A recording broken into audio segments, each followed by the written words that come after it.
But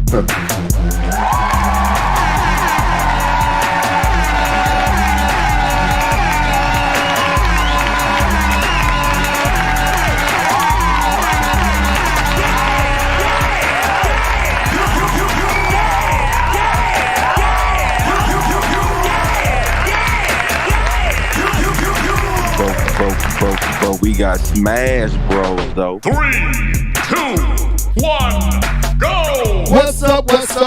It's your boy Level here, back with another live and Level Gamers podcast. This is the 1st of August. Close to the summertime coming out. It's starting to get hot in here. And my name is not Nelly, but welcome to the show. I got my crew here. What's up, people? What it do, man? What it do? That much what it do. Keith, Keith, y'all came at the same time. Where you at, Keith? At the same time, saying the same thing. Both came in saying what it do. Yeah, we up in here. So welcome. We got a lot to talk about. Game Pass is on Amazon. We're going to see how this all affects Game Pass, GOG, all this stuff. We got to talk about the rumors that Take-Two Interactive. We also want to talk about Outlaws, an hour-long demo of gameplay. And we're going to ask the question, did the 7th generation hurt gaming? I don't know which one of these topics is going to really pop off. Hopefully we can get through all this in one night. That's a lot to talk about. Hopefully K-Bum don't talk too long about NCAA football. But welcome to the show. Welcome to the show. What's good? Keith, did you get a chance What's up? to see Deadpool Wolverine? I had an opportunity to watch it on Tuesday, but I did not watch it. I had multiple ways to watch it and didn't take them. Oh man, well, Sad day. Sad day. Sad Keith, day. K-Bum, you got a chance to see it, right? Go ahead, Keith. You was finishing. No, I was saying I'll probably get a chance to watch it this weekend. Oh, okay. Hopefully, yeah, we can talk about it. Nia's in the building. What's up, Nia? She said my summer is officially over. Yeah. Let's get the music. Let's celebrate. Gotta go back to that classroom, start teaching them kids. Yeah. Recess is over. Anyway, welcome to the show, Nia. My wife talking the same stuff because she got to go back. She got to go back to school. Unlike us who've been working all summer long, I have no sympathy. Getting up, watching y'all snore and roll over and say, "Oh, I see you later on, baby." Like, no, I don't want to hear all that. Get up, get your butt up. Anyway, no, I feel sorry for you, Nia. I know your pain because my significant other is living through the same experience. Summer is winding down. And it's time to go deal with them booger nose kids. Go ahead and get ready. But what was you saying? Who was saying something? Somebody was saying something. It might have been me, but I already forgot what I was saying. Did I mess you up, K-Bum? Did I throw you No, it's off? all good. It's all good, bro. But Got a lot going on over here. But I did get my it. door No, was I asked. No, I know what you was finna say, K-Bum. I asked you. What did you think about Deadpool? That's what I asked you. Yeah, it was good. I enjoyed it. Okay. It was a fun movie. It was fun. I enjoyed it. Okay. I can't really go into too much detail because I don't want to spoil nothing for Keith. But No, I'm finna spoil everything. So all the it had a lot cameos, going on. all the cameos. I'm finna show. I'm Crazy. finna forget that, That's Keith. You crazy. should have went and saw when you had the chance. So guess who shows up in this movie? Oh man, Okay. Hey, don't tell Keith, I me. don't know how you do it, bro, because there's so many spoilers everywhere, man. I don't know how you even on the internet. I Yeah. can't scroll through I nothing don't. without seeing a spoiler. I wear glasses. I'm blind. I can't see nothing. Nia I'm said, legally blind. Nia said, I'm hating. I'm not hating, Look at Nia. Nia. Tell me that was I'm funny. not hating. I just know your pain. I get to see it every year. But my wife, she goes through this withdrawal. She's so happy for summer and then so just down and sad. I'm like, what's wrong, babe? What's going on? Your vacation over? Can't sleep till 12 o'clock no more. Can't play You do no sound like a Xena. little hate though. I Can't ain't say- gonna lie. That do sound like a little hating. Can't play no Xenoblade Hey, no that's more. little hate. I ain't gonna hold you. Can't watch Married with Children. Well, no, that's her show. I can't think of her shows. I messed it up. Oh, slap yourself. Anyway. Hey, you got about 2 weeks to go. You got to get on back in there. Don't worry about it. It's gonna come back to you real quick. Soon as that kid start crying in the back, you're gonna be back in the groove. Don't worry about it. But yeah, welcome to the show. I enjoyed it. It was fun. It was fun. Not perfect though, but fun. Man, the bar is low for this for the last few Marvel movies. So I'm sorry, this is the most fun I've had and the most I've Yeah. enjoyed a movie for a long time. Marvel is not banging, is not sending out its best, and this is definitely one of the highest points that Marvel has hit for a while now. So where would you place it in the quality, as far as quality, story, visuals, everything? Where would you place it in the echelon of Marvel movies? Alan Steve, if we're comparing Man, everybody, hard. what was that, Key? I said Alan Steve came in. yeah, hard. wait a minute. Hold on. Let me get your claps first. There you go, Alan Steve. Let me read this here. Alan Steve, hooked on phonics level. Oh, slap yourself right there. Get that all in your nostrils. What did he say? No, I'm playing. Okay, I apologize. Mr. Steve. You came in jabbing. I had to. My defenses was up. You came in hot. Yeah, I didn't see it was a fake jab. What's up, everybody? What's up, man? Welcome to the show, bro. Happy to have you out tonight. So where would you place it, K-Bum, real quick? If I had to place it within all of the Marvel movies, it would be upper middle. Upper middle. So Upper middle. Ragnarok in that area. Oh no, Ragnarok is scraping the bottom of mine. Oh, I thought, okay. No, Ragnarok is scraping the bottom. Okay. Upper middle would be around Avengers 2? the Spider-Man. Spider-Man. with- Okay. I see. The first MCU Spider-Man I see what is around there. Okay. It's a little bit. It's below Doctor Strange. I think Doctor Strange was one of the best origin story that Marvel has done in a really long time. It's above Iron Man 2 and 3.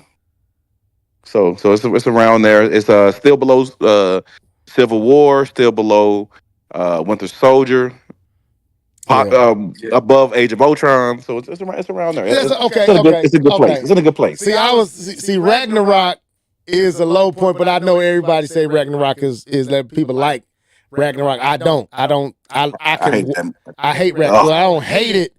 It's not good. It's not good. Okay, so I agree with your assessment. I think it's definitely not Winter Soldier. It's definitely not.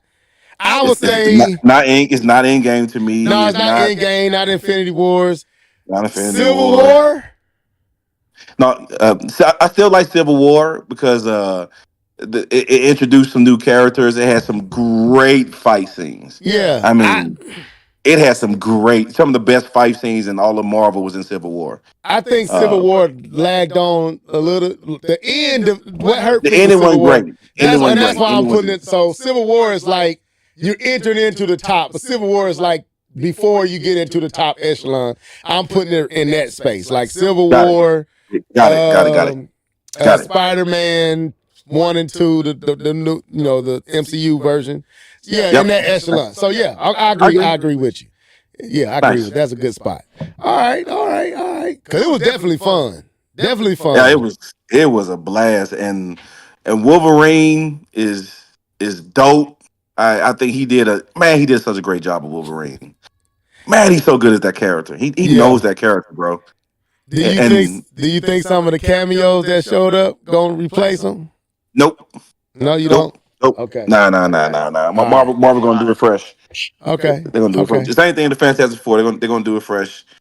Okay. Those were just cameos. That's about it. All right. Alice C said, I love to support my bros gaming pocket. Thank you, man. I appreciate that, Alice C. Don't try to redeem yourself. Don't do that. Hit that right button, though. Yeah, hit the like button. Make sure you share this. Okay. I hear niggas saying Hugh Jackman still got it. Yes, he does. He still got it. But I'm ready for somebody else to take up. I'm ready for somebody else, but he still got it, bro. Shouts out to Cherry, man. Welcome. Yeah, he still got it, but I'm ready for him to let the blaze go. Pass the torch. Yeah, it's time. That's why I was asking, do you think one of the cameos may be that replacement? You know, we won't talk about it right here. Can't get into it. Can't get into All it, bro. right, so got to come on through and show love. Oh, thank you, man. Shut up, bro. People want to show us love tonight. All right. It took a little minute to get that one out, but it's all good. You got it out. Hey, all right, K-Bum. I couldn't see. I could not see because of the logo is over the words. So I was trying to It took see a little it. minute.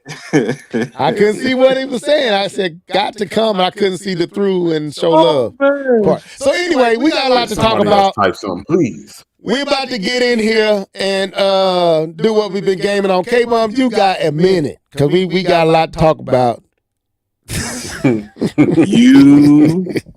You don't be mad because I'm the only game on this podcast. Don't do that. Slap yourself. The audacity, the unmitigated gall to downplay our game. Keith is a gamer. I admit I don't be playing like I need to.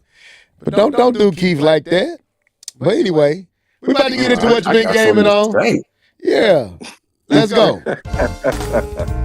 Yeah. You know what time it is? It's time for What Have You Been Gaming On?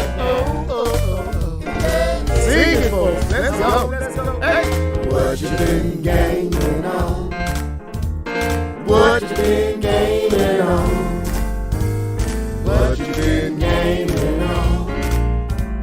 What you been gaming on? What you been gaming on? What you been gaming on?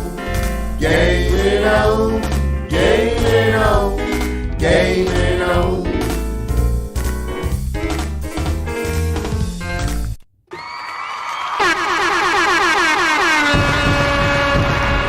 So who going first up in this piece?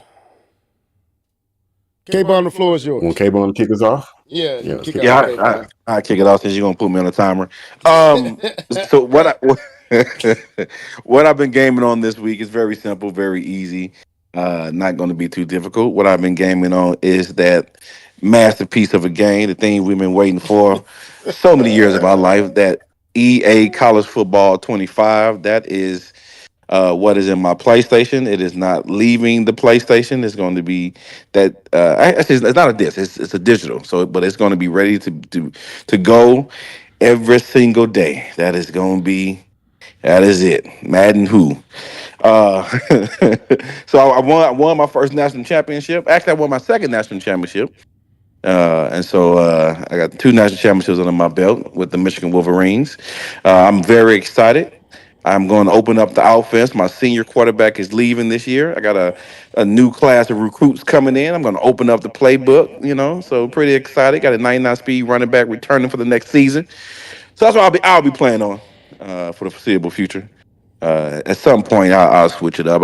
I have been dabbing in other games too. I played a little 2K just to break up playing NCAA football for so long. I want to get back in Overwatch, but I don't got the heart. I can't. I play probably like one game a week, and every time I play, I realize why I don't play it. And that's about it. I tried to. I did try to get back into. Well, I guess I didn't try. I didn't try hard at all. Let me stop lying.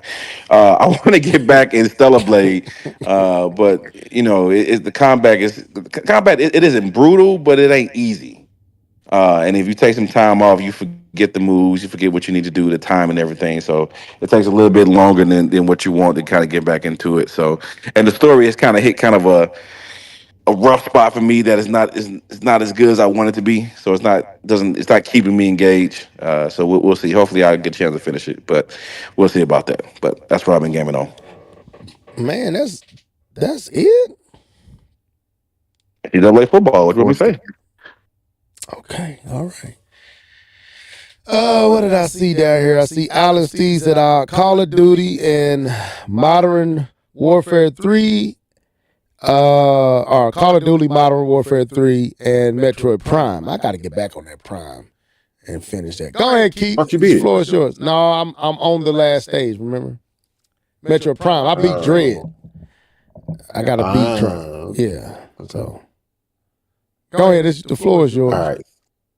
The floor is mine. So I'll just name them off. I've been playing Luigi's Mansion 3. I picked that back up. For sure. Still playing Splatoon here and there, get on a little salmon run, since I beat the main campaign. Probably gonna get on that DLC at some point. And that's how no. And I've been playing Mario Kart 8 and some of those newer stages that I haven't got a chance to like really just sink my teeth into. I actually really been enjoying that. Me and DK, we're gonna have it out, man. We're gonna have it out. He keep hitting me with everything, right? Like I'm going through the whole race. Not one blue shell. The moment I get in first place, it's a blue shell. I see how it is. It's D2K. I see how it is. We got to get DK. some DK. Okay. I thought you DK. said we got to get some online now too. Let me know when y'all jumping Man, on. for real. K-Bone, you gotta order Mario Kart now. I don't got no Mario Kart, man. I don't got no online. Y'all better stop all that. No, bro. We went out there and bought Hey, for Splatoon real. 3. You can do us a favor and get some online and bring in via GameFly Mario Kart 8 so we can get on this cart. Send a switch off on a high note. We'll see how that works. No, K-Bub ain't playing It's only ball, 20 y'all. bones, player. See how he Snoop Dogg, hustled us in the bind, hustled me and Keith in the bind. Not only Splatoon 3, but online services At the same time. at the same time, and he won't even buy Mario Kart, a game he like. Anyway, I guess it's my turn. This game I like. No. Keep not done. Keep not done. My bad. So last week, I told y'all I was gonna get my Xbox Game Pass. That's right. No, That's right. Let me say it right. Microsoft Game Pass. Wow. I'm gonna get my Microsoft Game Pass back. So I got it back. And I played each one of the games that I said that I wanted to play. And I want to talk about it. We'll talk about it. Talk your stuff, bro. Let's go. All right. Flintlock. The game with the black protagonist. Yes, with the gods I was telling you about it. Yeah. They said it's very similar to God of War. And I'm here to tell you that is not true. It is very not true. I understand video games, and that is not true. Oh God! Are you doing the it's small? okay. Are you doing the small hands with that? I did do the hands. I am a video game player. I play a lot of games. I'm a very good video game player. I'm better than you. And you'll do it really quickly. It'll be beautiful and quickly. Go ahead. Everything is quick. Great, bro. I am not orange. Flintlock. What about it, bro? I didn't like it. Oh. I didn't like it. Cause the game. Well, when I first got playing on the game, I guess it was like my my mouse and keyboard and my controller was fighting each other to figure out who was going to let me play the game.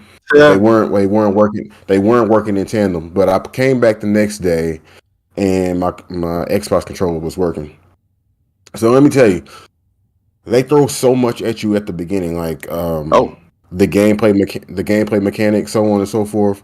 They don't, in my opinion, and I hate to use this, but I do have to use this. Like Metroid Dread, let's just use Metroid Dread.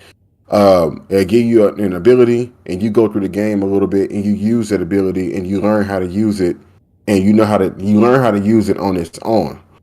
With Flintlock, they gave me everything that you could do. It seemed like they gave me everything that you could do early on, and I'm like, I don't remember how to do any of this. So for me, that beginning tutorial portion of the game was absolute trash, and it didn't even make it. It didn't encourage me to keep playing the game. All right, got it. so Flintlock, um, I don't think I'm gonna pick that back up. I wasn't feeling that Ooh, I ain't gonna pick it back at up. all. I don't think I'm gonna pick it back up at all. We done? I We think finished or we I'm done done? with that. K-Bo stupid. We'll see what happens. But as of right now, that turned me off. I think that has to be the only game that I'm playing at the time for me to like really sink my teeth into that. I didn't like it. Nia told me to relax. So the next one is Konitsu Gami Path of Goddess. Didn't play much of this. I played just a little bit. I played just a little bit of the game. Didn't play a lot of the game. I played just a little bit. And He played it from what I could tell, he played it very quickly. I played it very, very quickly. It was very, really good. I can't believe it. It wasn't bad. It wasn't bad. Like I said, I haven't got a chance to really sink my teeth into this one either. But it wasn't bad. Graphics were great. Kind of gave me that. What's a Capcom beat 'em up? What do they got? The Dante's Inferno. What is that game? Dante Dante Inferno. make Devil May Cry. Devil May Cry. It got a little Devil May Cry, a little bit of Pikmin. It's a little bit of a mashup of games that I like, and I thought that was pretty cool. Now let me get to the heart and soul of this thing, and then I'm gonna pass the mic. Also, I'm currently downloading Hellblade 2, so I'm gonna get a chance to check that out. Bet. Because I actually forgot all about that game.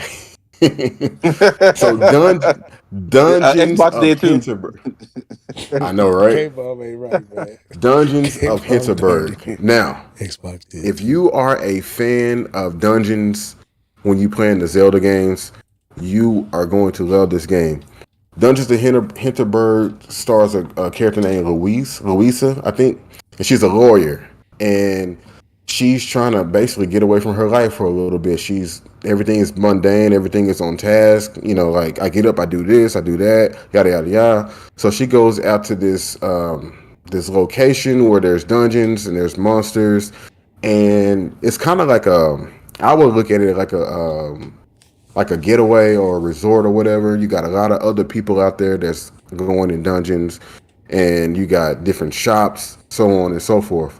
I absolutely adore this game. You meet characters, and when you talk to the characters and you get a chance to get to know them, it actually increases your stat abilities, right? So I need something to. It's four main stacks. I know, like relaxation. It's some other ones I can't think of off the top of my head, but you need these stats to progress through the game. And there's a bit of like a Souls type game underneath, because it isn't easy, but it ain't really hard. But the the enemies will kill you if you're not, you got like a stamina roll, like you would in most of those dungeons games. Those Souls games. The enemies have like unblockable moves, and you got to just roll out of the way, and they progressively get harder as you go. And what I like about this game that Flintlock didn't do, this game actually taught you how to play the game as you progress. Like one of the characters gave you charms that you can put on your backpack. They gave you buffs for your weapons. One character taught you different techniques, and then you went out and you used those techniques. The main girl that you talked to, I think her name is Alex. She is a black girl, and she's telling you all about the place, and like you're supposed to just make connections with people, kind of like Mass Effect. So it's a lot. Yeah, What's it's a the name lot of the of game things. Dungeons of Hinterberg. Dungeons of Hinterberg. Okay. Yeah, so that's because it's like morning. You eat breakfast or whatever. You don't really see it, but these things are happening. You eat breakfast, then around noon she goes out, she hunt. Then in the evening time, you come back, you relax a little bit, you go around the town, you go buy things that you need to buy, you mingle and talk to people because it's like, hey, you can spend time with Alex this evening, get to know her, and then in the morning, or you go back to your room, you go to sleep, and then in the morning you have extra buffs just because you talked to her, she taught you some new things, so on and so forth.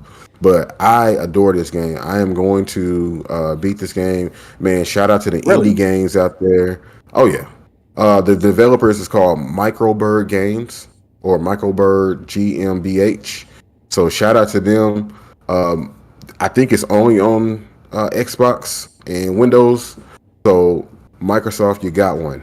I hats off to y'all. This is a They really, got really, one? really. They got one. It's a really good game. I Okay. could say more, but I'm gonna wait. I'm gonna wait. But it's a good game. Oh Okay. wait. Okay. Let me say this one thing. There's no voice acting. I apologize in advance if Ooh, you play this game. reading, There's all you're reading the entire thing. There's no voice acting at all. and you just lost me. It's a good read though. It's really good. It's It's really a good relaxing. The music. read. It's a good read. Yes, sir. Yes, I sir. don't think that's how that works. Okay. So I'll make mine's really quick. I'm still playing what is this? Come on now. I'm still playing Star Wars. And I just discovered Z. I don't know if y'all remember that character. Oh, I'm sorry. Hold on. I remember the Dungeons of okay. This is it's like the where you have to go around. I see it now. I'm sorry. I just looked it up. I was interested in this game, but I didn't know this game had a lot of reading. Cause like you go at night. You go get the monsters at night or something like that, right? Yeah. Keep Well, okay around noon time. Yeah. around noon. Okay. So, sorry, Level. Go Yeah. ahead. I just looked it up. I apologize. Oh, no problem. So as I was saying, I just discovered Z. Do y'all remember this character, this robot? Because I know y'all already played it. Well, I know K-Bum has played it. Keith, I think you said I thought you said you had played it. Well, hold on. Let me add one more game. Yeah, I'm sorry, y'all. This is off the cuff. You know what I'm saying? I did download Star Wars Survivor, and I was playing it before I got on the podcast. How could I forget? Dungeons is just that good. It made me think about it. But anyways, I was so excited to tell y'all about Dungeons that I forgot about Survivor. I like this game. Jedi Survivor. It's It's legit. good so far. I Yeah, liked it. so- Man, that's a legit game. Where are you at? So you still on the first act where you kind of I just got to the gorge. I ain't made it nowhere. okay. I'm So out the main city, but he just crashed the thing. Okay. So yeah, I'm on. I can't think of this planet I'm on, but I just went to see. I just met my partner. I can't think of his name. The little munchkin dude, and I got pretty much sent on a mission to find this key, and you come across this robot named Z, and Z. Yeah, the old High Republic robot. yeah, the High Republic robot. So I just pretty much freed her, and we back on the ship, and they about to repair her, and I'm going to another mission in this forest. Well, now I'm in this forest, and I'm doing something there. One thing I'm gonna say about this game, it doesn't care where your power level is at all. You would meet enemies you cannot beat, and there's no point trying. You're gonna have to come back, and Yeah, you're gonna have to come back to them, bro. it's this one. I think it's in where Luke fights it in the basement. In is it Empire Strike Back where he goes to free Leia and Yeah. you fight. Yeah, you fight one of them in this side mission. So I was like, okay, before I go there, I'm gonna go over here and fight this, complete this side mission, then I get back on the main mission. No, sir, no, one hitter quitters. That's You Mike would take Tyson. L. after L after Man, L after L. it felt like Mike Tyson punch out, bro. Every uppercut was dead. So I was like, well, maybe I'm not dodging right. So I'm in there, I'm dodging, I'm rolling, I'm moving. I get him halfway down. I realize, nope, I really don't supposed to be beating this dude yet. Cause soon as he hit me, done. So I gave that up. I get up into the other part, and you fight this. It looks like one of them mythical in the snow apps. What they call those in Asia? Yeti or A Yeti, like a Yeti. Yeah, it looks like a Yeti, but black. It's black fur instead of. Man, he Hulk smashed me all through that, all through that. I was like, man, this is crazy. So I appreciate. I see it's harder than the original one in that sense. And the open world and all the meditation spots, it's meditation spots everywhere. So they understand you're going to get mad. So let me give you some spots to save at so you don't have to keep backtracking to all from where you last died. And I do like that you get the whole, you can quick time to any save spot or meditation spot you have been to. So, but it's good. I can see right now it's going to be way more involved than what was the first one? Jedi Jedi. Fallen Order. It's going to be way more involved. It don't seem to be as linear as Fallen Order. There's a lot to do on this planet. A lot of people to talk to. Backtracking. A lot of backtracking. Shut up, Keith. I caught that when I was saying like, oh, he trying to catch me up. Anyway, so but I'm enjoying it. And that's all I've been playing. So that's what you've been gaming on. Not that much for me this week. So let's get into this, man. So we got a little bit to talk about, and I got to figure out where we want to go first. So we're going to talk about the Game Pass, Amazon Fire Stick, this GOG.com, all this stuff. We got a little article we're going to talk about there. We're going to also talk about, did the 7th generation hurt gaming? That's going to be, I think that's going to be an interesting topic. We won't start there. We maybe build there. We're going to talk about this Take-Two rumor. Is Microsoft trying to acquire Take-Two?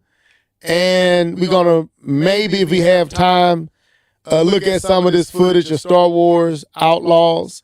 We got some early footage and read the article on them talking about the game, since we are talking about Star Wars.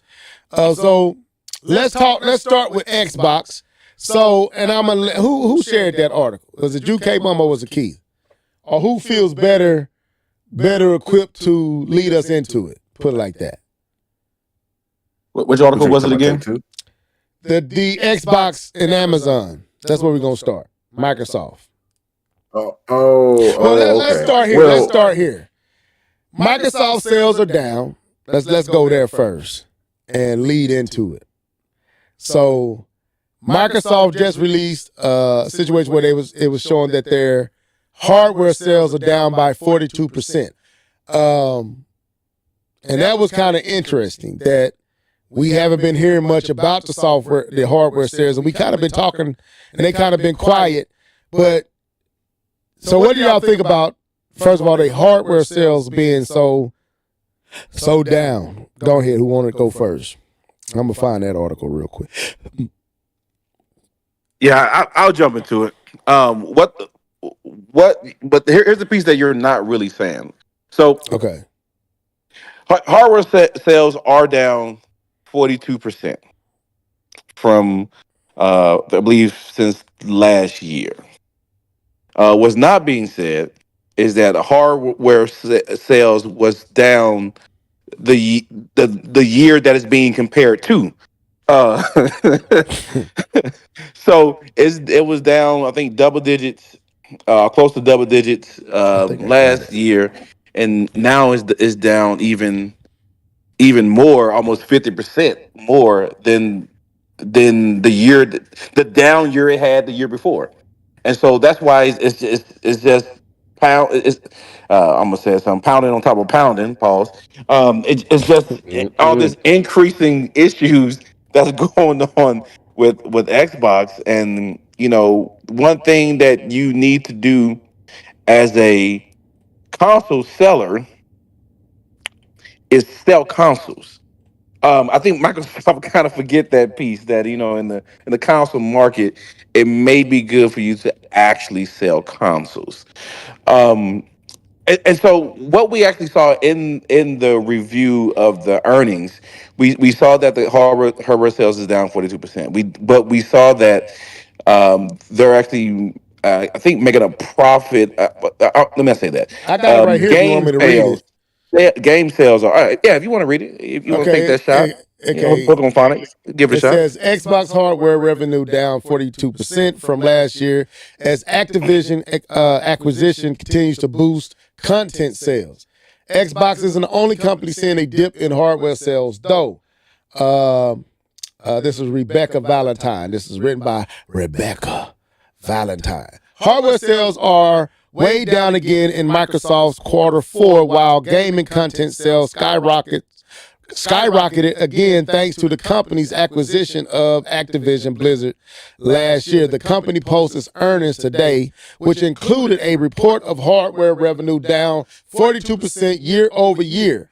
Hardware sales saw a significant dip of 31% year over year last quarter as well, though sales were up slightly 3% in Q2, thanks to a series of holiday discounts. Thanks to a series of holiday discounts and promotion. But hardware was also down 7% prior to that in Q1, and yes, dipping steadily for several quarters prior to that too.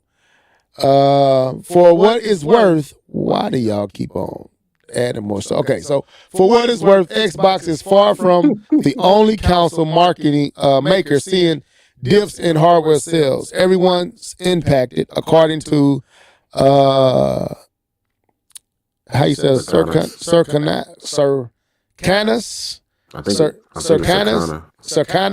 Most recent report. Xbox, Sony, and Nintendo all say double-digit percentage declines in May of 2024. Or I would say all saw, and the Switch saw the most significant drop. What, Nintendo? This is likely reflective of the fact that all three consoles are on the back halves of their life cycle, and Nintendo is not on the back half; it's done. Anyway, let me keep going. And it's reflective of fairly normal cycler industry trends. Xbox has already confirmed that a next-gen console is in the works and has expressed plans to share more information about hardware of some sort around the holiday season. That was kind of what we was talking about last week. Gaming revenue overall appears to be doing more than fine in terms of year-on-year comparison, even setting quarterly records. This is largely due to the boost offered by the acquisition of Activision Blizzard. It wasn't there to make money for the company last year. Now it is, so the numbers have gone up. Gaming revenue was up 44% year over year, but with 48 points of net impact from the acquisition. This indicates that Xbox's not Activision Blizzard related business isn't doing quite as well. They got a lot of, I guess they're just trying to emphasize that, as it was last year. Xbox content and services revenue fared better, up 61% year over year with 58 points of net impact from the acquisition. Overall, Microsoft more personal computing division, which includes Xbox as well as other segments such as Windows, brought in $15.9 billion in revenue, up 14% year over year. Microsoft will hold its fourth quarter earnings call and field questions from investors and analysts shortly. There you go. So take the floor. Yeah, I'll finish up my statement. So as I said, that is not looking good, and for a console maker not selling consoles, they're like I said, they're making money with Game Pass, not Game Pass, sorry, they're making money with Activision, but they're still having issues because they still have these negative points against them, so it's not really as big of a profit as it would seem to be. Um, I know Xbox is going to this Play Anywhere. We're going to kind of talk about that a little bit later, but I just think that this is rough for a console maker to not sell consoles. And I spoke some last week about I'm surprised that they're in the position that they're in, understanding where they are um, as far as it goes with being so cheap to get into next gen. They have it, and the fact that they're suffering as much as they are. But I don't know. We'll have to see. I, I I'm gonna let you guys talk. Then I'm gonna bring something up what you guys done that I found interesting. But that's kind of my take. I think this is not ideal for a console maker not to make consoles, sell consoles. But this is kind of the boat that Microsoft has kind of made for themselves, and this is who they are, and they I guess they feel okay with it. That's my take. Okay. K-Buck, I mean, Keith, I your think floor. I think this is just the nature of the beast when it comes to Xbox. I bet I bet Xbox could be the only console on the market to still not sell. So I think people just don't really want to invest, and Microsoft hasn't done a good enough job to. I don't want to use the word force, but I guess encourage you to want to own their hardware. As Cable alluded to, we're going to talk about a little bit of that later. But with the whole, Game Pass thing and then the PC Game Pass, I think they've done more harm to themselves when it comes to hardware than anyone else. And maybe that's by design. Maybe they thought they can get in front of the market shift. Maybe they thought the market was going to shift to all digital and streaming and all the other stuff, so they wanted to be ready. So if that was to go down, they will be in a better position, and everything that we're laughing about and making fun of, like, man, this sucks that Microsoft is down 42%. All of that would be washed away if they went, strictly streaming.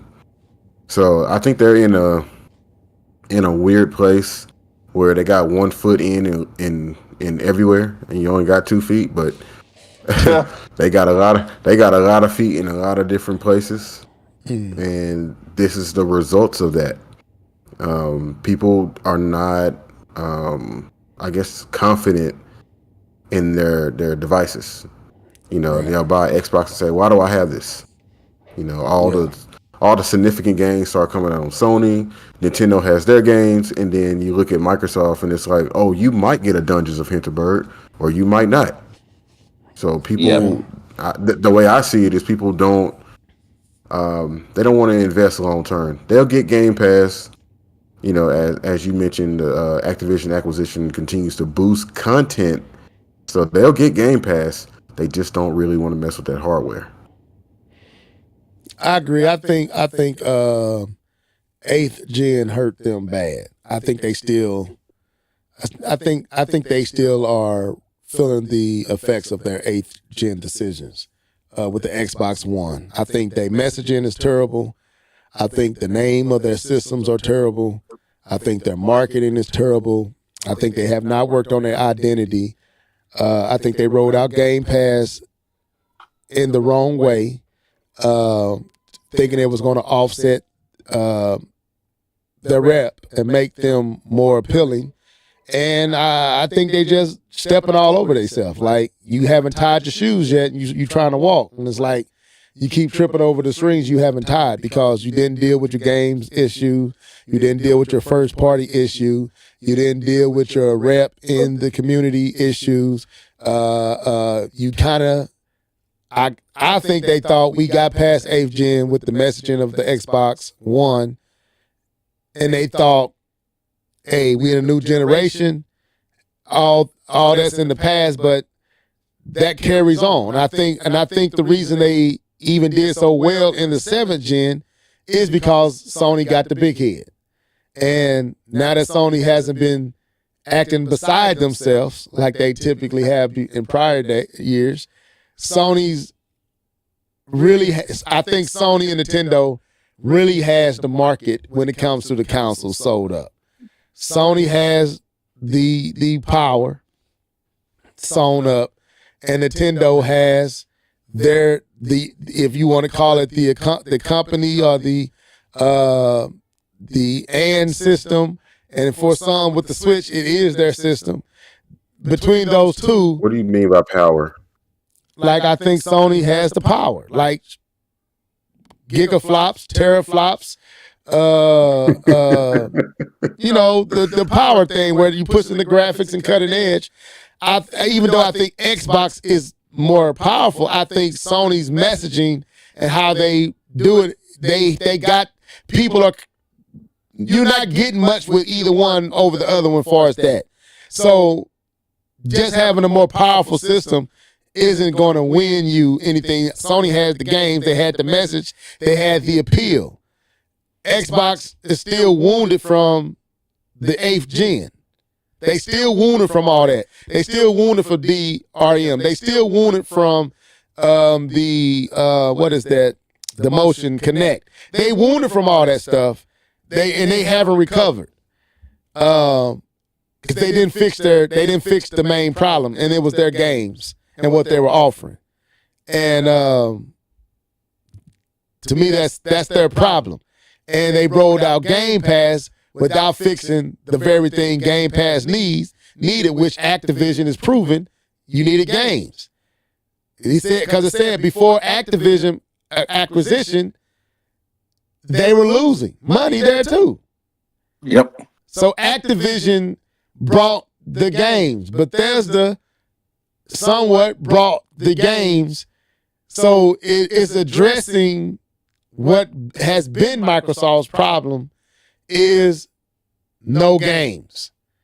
Nothing that distinguishes it, nothing that sets it apart, and the titles that did set it apart, they mishandled them. They mishandled Halo. They mishandled Anime. They mishandled Gears of War. They mishandled Forza. I mean, giving you too many. Like, look how many Gran Turismos. We don't have too many Gran Turismos. That wasn't, Sony wasn't pitching a tent with that title. But you was getting Forza almost every year. Or every other year. It's crazy. So no, every year. Yeah, so they mishandled. They never gave themselves a identity with their software, and the one title that they had, the few titles that they had, they squandered and mismanaged with Halo and made him irrelevant. Master Chief is irrelevant at this point. And then Forza was treated like Ubisoft, and made it was given out to, it was oversaturated. You got too many of them to make it even to see the difference on why am I buying this when it ain't like Madden, where in 2K, NBA 2K, where you might want those new rosters. This is a racing game. You're not gonna be frequenting it like that. You know what I'm saying? So they never dealt with their issue, their messaging and their lack of games. So to see Activision come on and boost them, it just proved that they didn't have games. And Call of Duty and all that is helping them. That's my thoughts. I want to add one of this. Somebody in the comments on that article said services went up 61%, which is where Microsoft wants to see the increase. Services meaning Game Pass. Their strategy is working. He said their strategy is working, and Nintendo and Sony just haven't figured out that this is the way to not just survive but thrive moving forward. And it's kind of what I was alluding to. I see. Meaning that they're betting on the industry shift. They're betting on that change. Right. And I think I said it before. If that happens, the one that will hurt the most is probably Nintendo. But then again, who knows? Because the Nintendo Switch Online isn't necessarily bad. You know, I don't know if they got any major games or if they're working on stuff like that in the background. But if there was an industry shift, Microsoft would, that would be the place to run to because it works.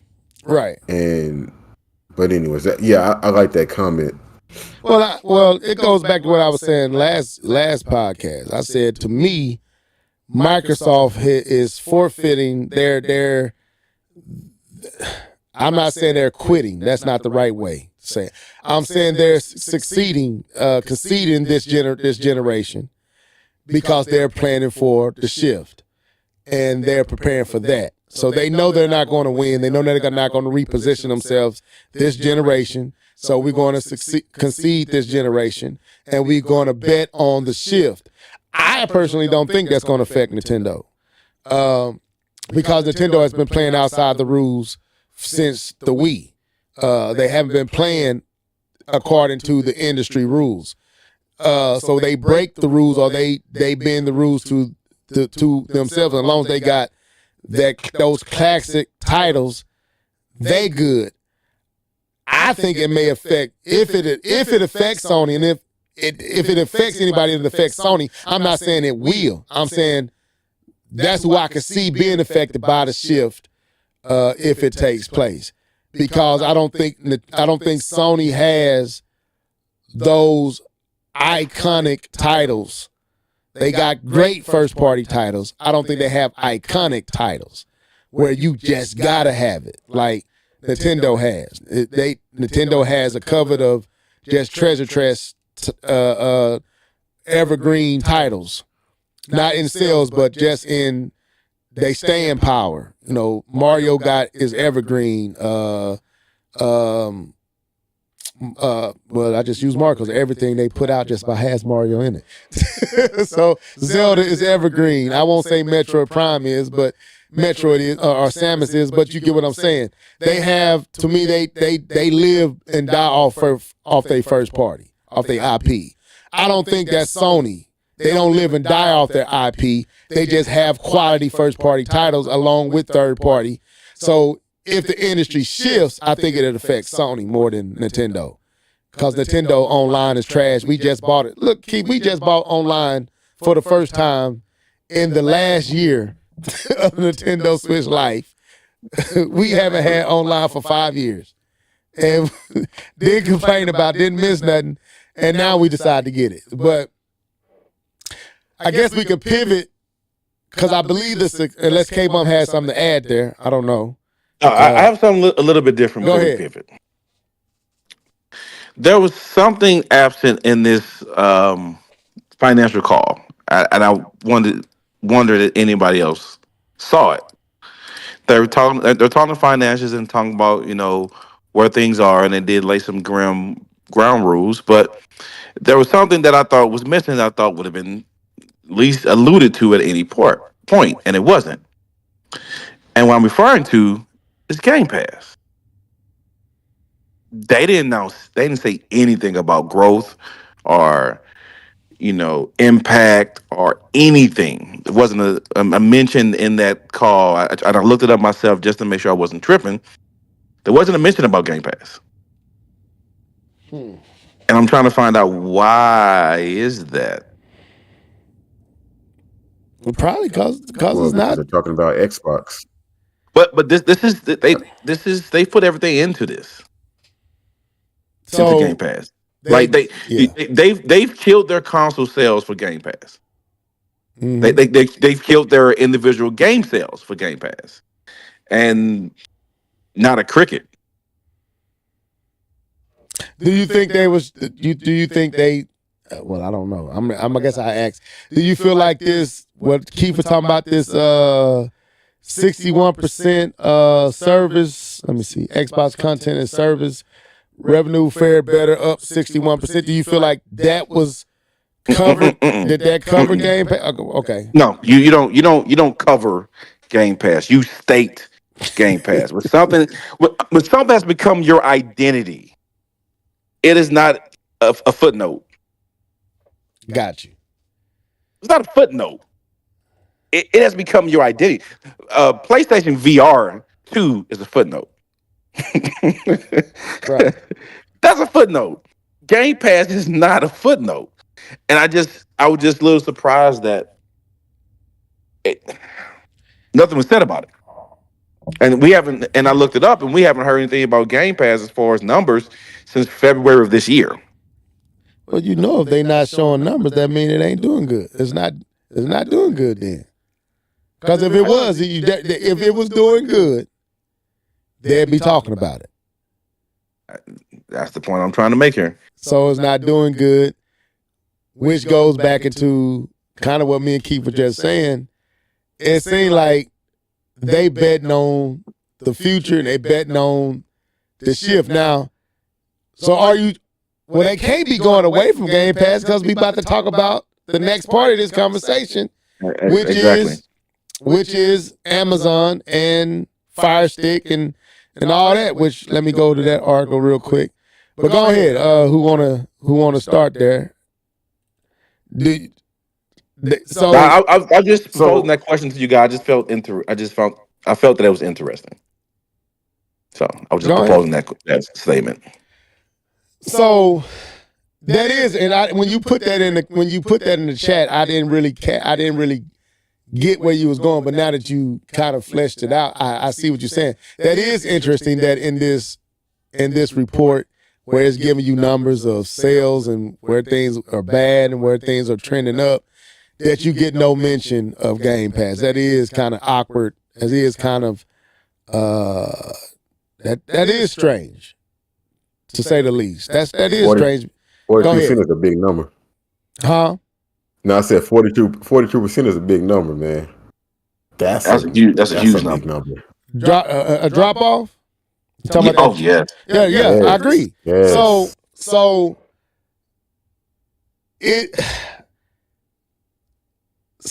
okay, then the question I guess the question gotta be, what does them not talking about Game Pass say about Game Pass and what's going on? What is that? Because like you said, K-Bum, that's not a footnote. That's not something that you just skip on past. Your identity has been built around Game Pass for the last 4 years.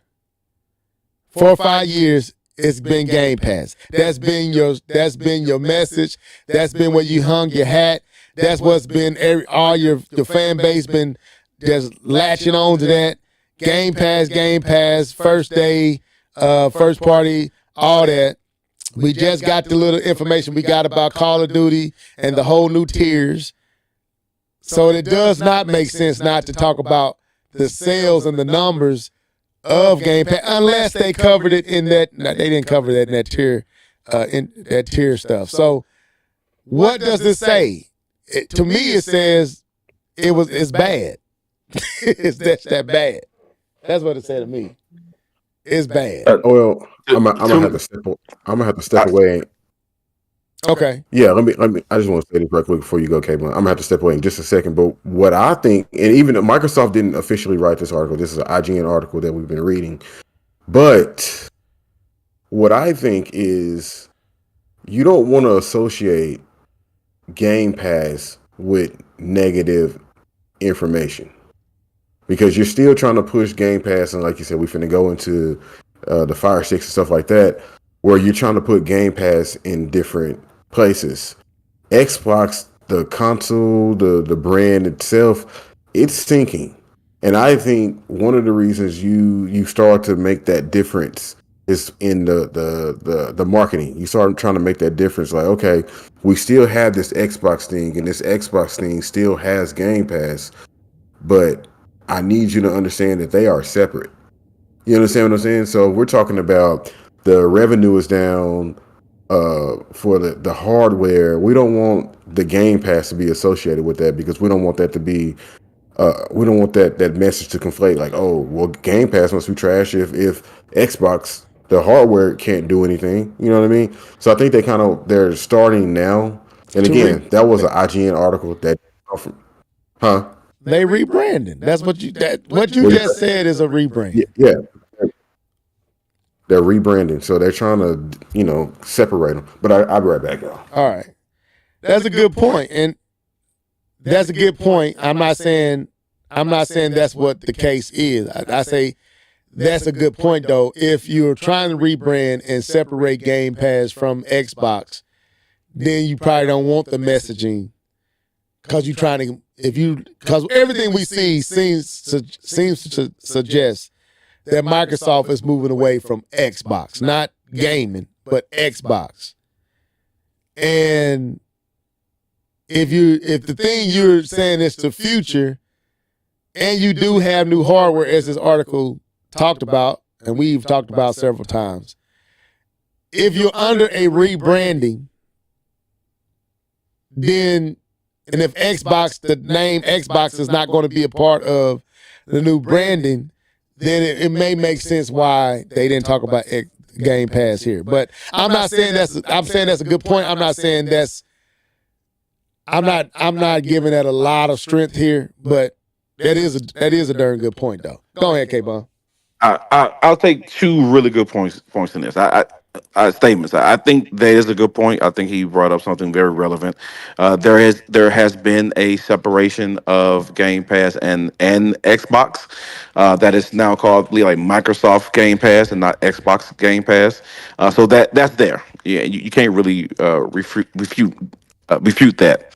But what I will say is that this isn't. I'm not referring to this as an IGN article. This is not what this is they're summarizing the finance call for the third or whatever this quarter was. Third quarter. And so they're just summarizing. No, it's not third quarter yet. Yeah, fourth quarter. What sales? Wait a minute. Xbox hardware sales are way down again in fourth quarter. Yeah. So they're summarizing their fourth quarter. This isn't meant to be a negative article. I mean, it wasn't a negative thing. It is a finance update, and they are just but they're giving the good with the bad. This article is personally calling out something negative, but what Xbox was doing was not. And so I do push back a little bit in saying that I don't think they're trying to hide it from this negative news that they're presenting. They're presenting these finance information because this is a public traded company, and so they have to be transparent with their finances. But to answer the question that you said what does this mean?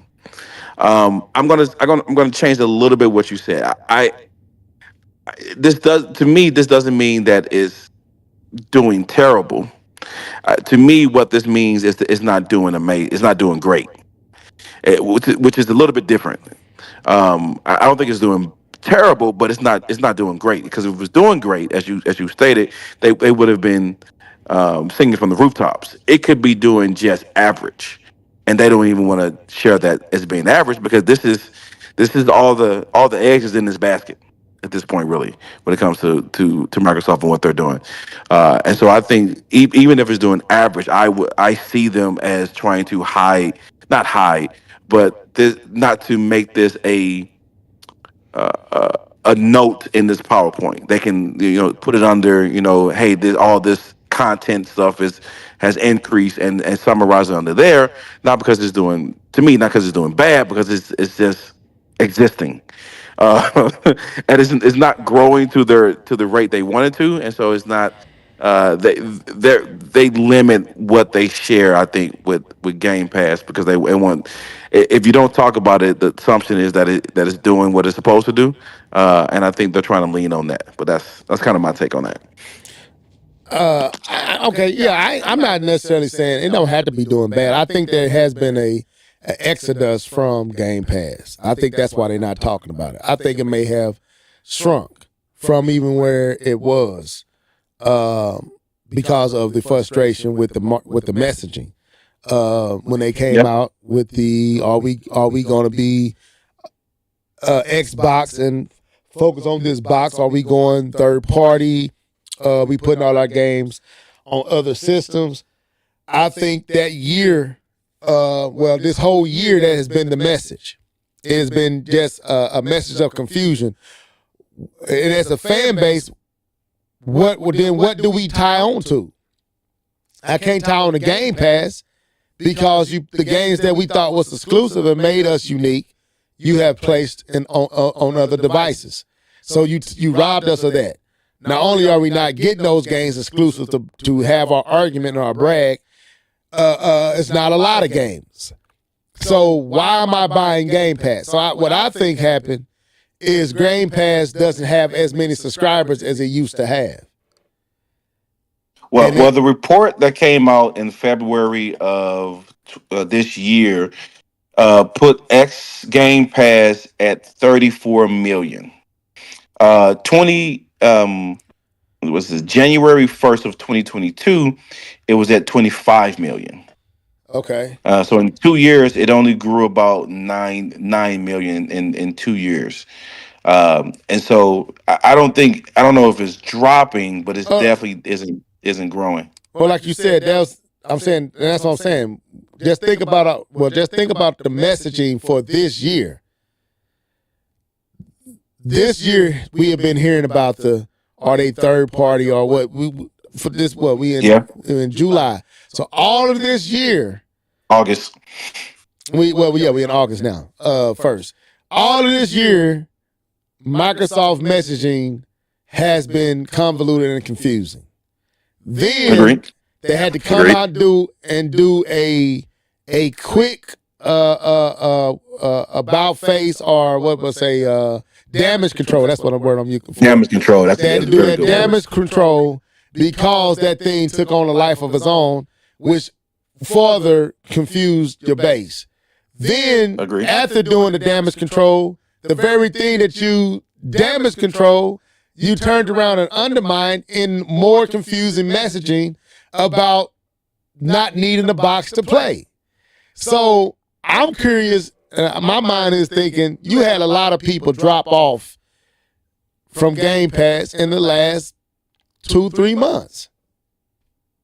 That's what I think is happening. That they lost a lot, just like we don't hear about Helldiver no more because of that mismanagement from Sony. I remember asking, like, man, what's going on with Helldiver? Nobody's playing it. Why? Because Sony did that mess, and now they killed the momentum. Now that's a game that was successful. Game Pass have been a mixed bag for the last year and a half, 2 years. It's been an absolute mixed bag. It hasn't even been worth the entry. Now that you have Activision and Bethesda, just about everything Bethesda released has been underwhelming. Call of Duty come, you put Call of Duty under a new tier. Yeah, that's true. I think they have lost subscribers, and they can't show that. If you're going to, like you said, put all your eggs in this basket, it goes to kind of what you said and Keith saying. We have to, first of all, separate Game Pass from Xbox. That's drowning, and I think they're about to let it sail on down the ship, down the river. They are slowly pivoting to a relaunch or a rebrand with their gaming division. And the thing that you're trying to rebrand has taken a hit because of mismanagement. So I can see that.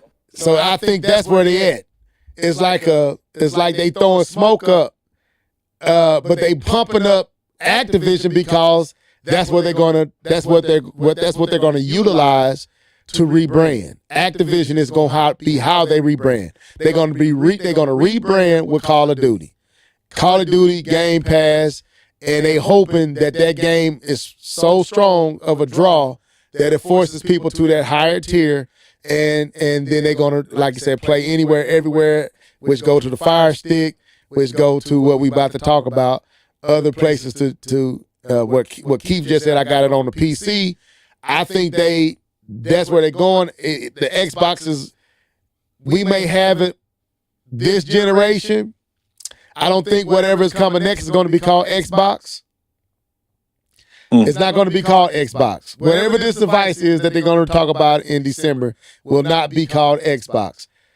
They're going to let Xbox, they're going to just fade Xbox out in the next 2-3 years.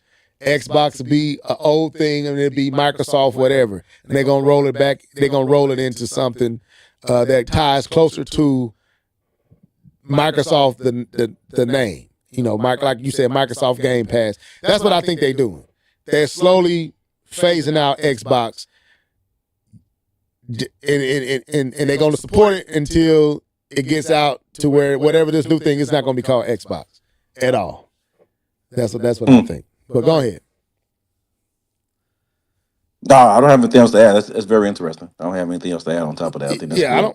I don't think it's going to be called Xbox. I think they're going to they bread and butter being a PC, being a soft. What would you call Microsoft?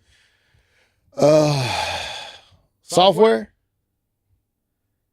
PC. Software company. They're a software company that caters. Wait. Xbox is a gaming company. I know. I'm saying Microsoft is Xbox is owned by Microsoft.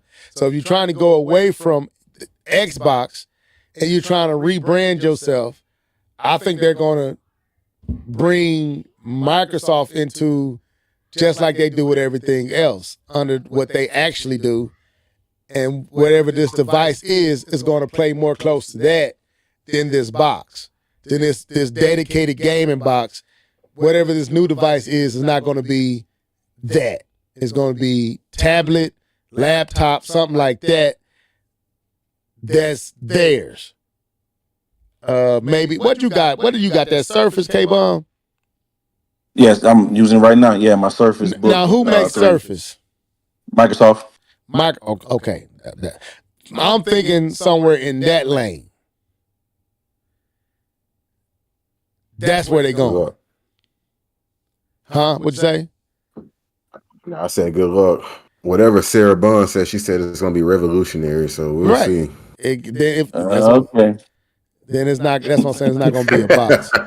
It's going to be something that gets multiple use. You get multiple use out of. To me, if you take that Surface and you make it or something like it your way to play, like Alienware, Microsoft can stay in their comfort zone and still be in gaming.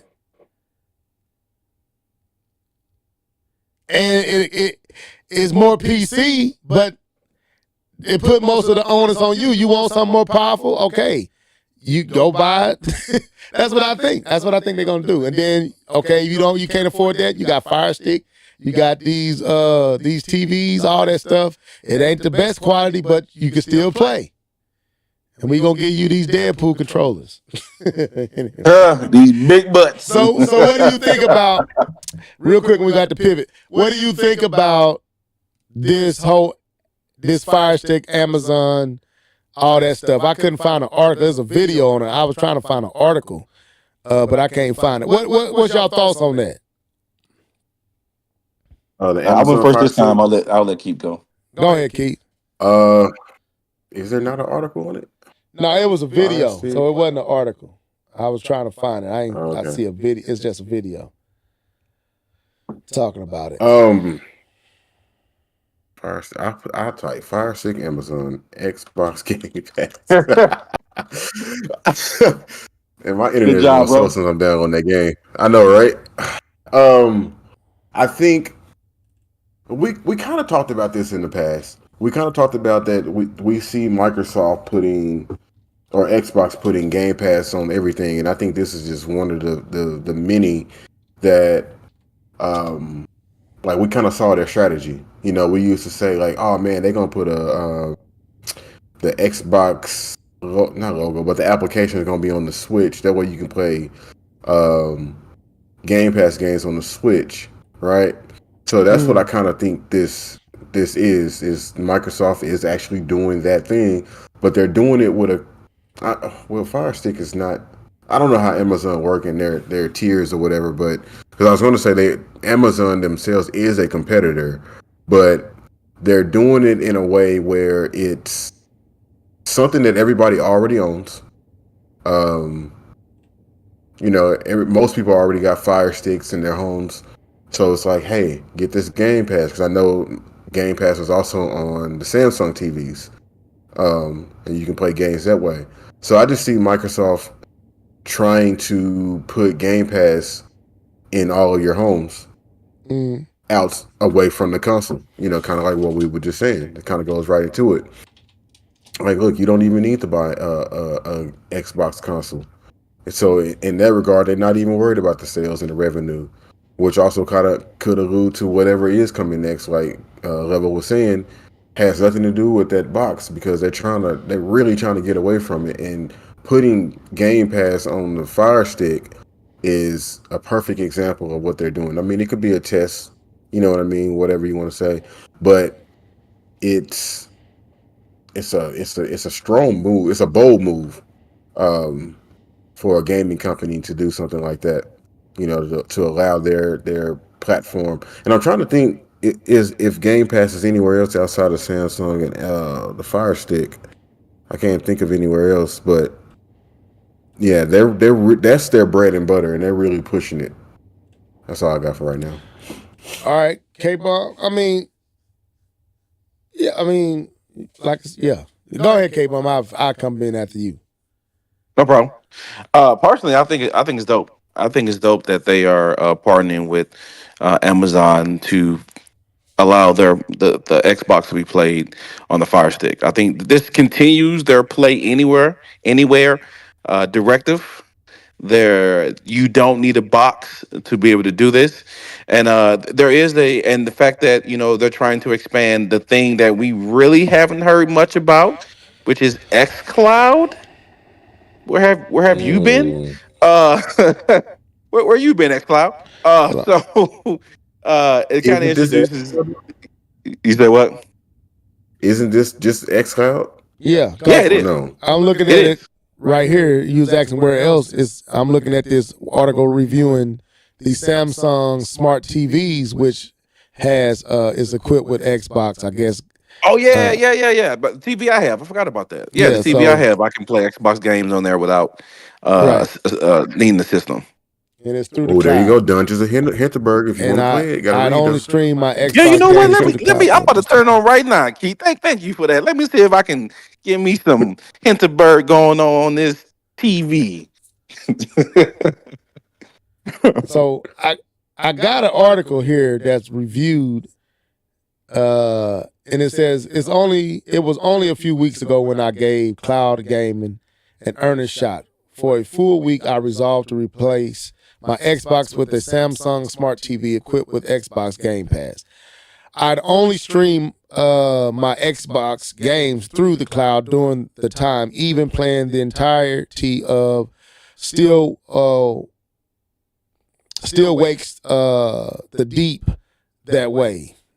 Anyway, it went much better than expected. Sure, the image quality wasn't tip top, but it ran smoothly enough that I could picture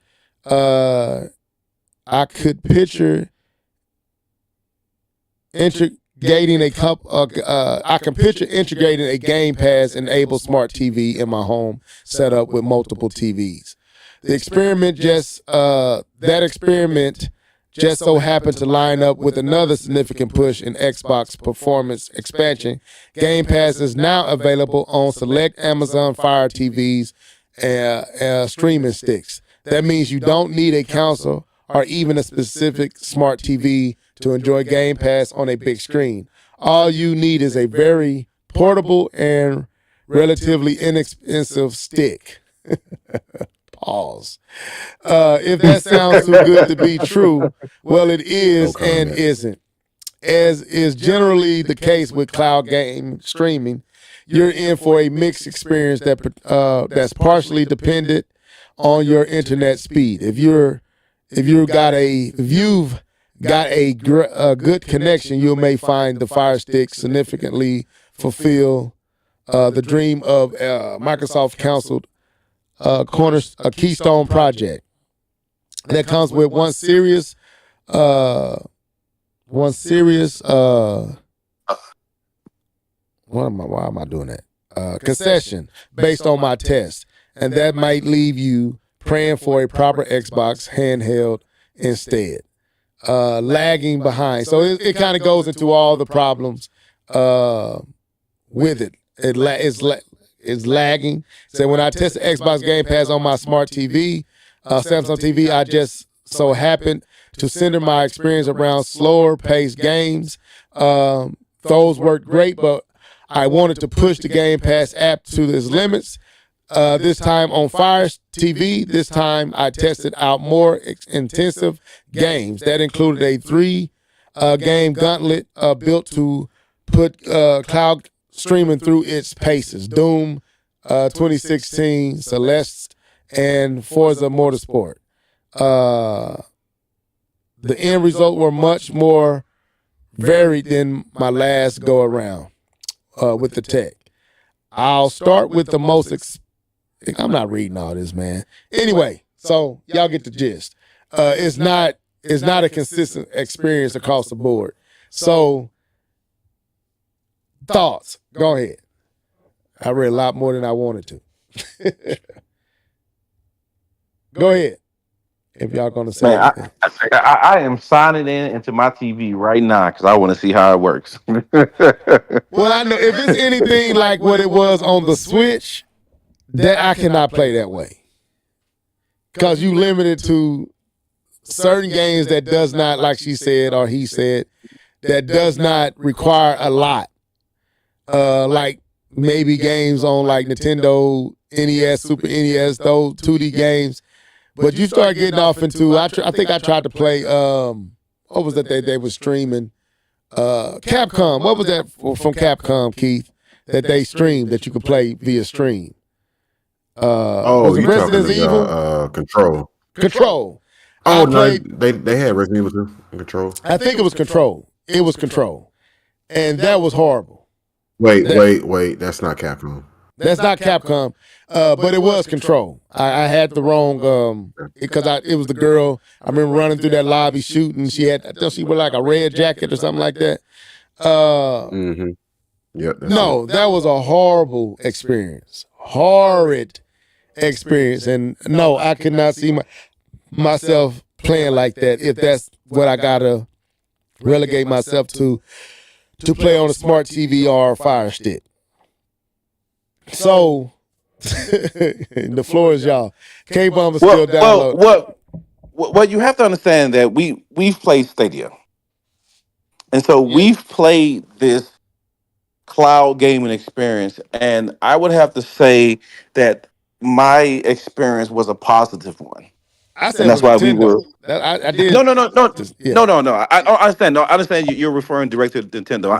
I'm comparing this to Stadia, and I'm Okay. saying if this is anywhere close to Stadia, it may be an enjoyable experience because I definitely would say that Stadia was an enjoyable experience for me, and Keith can probably say the same. So I'm interested. I am very interested of what this can do. I'm actually looking for a controller right now to see if I can hook it up to this TV.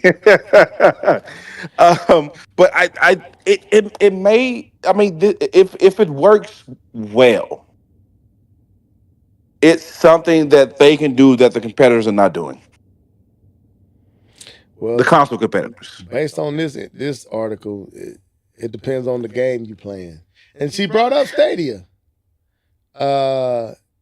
It says it very much feels behind where the tech has progressed to over the past 5 years, taking me back to early Stadia days, Google Stadia days.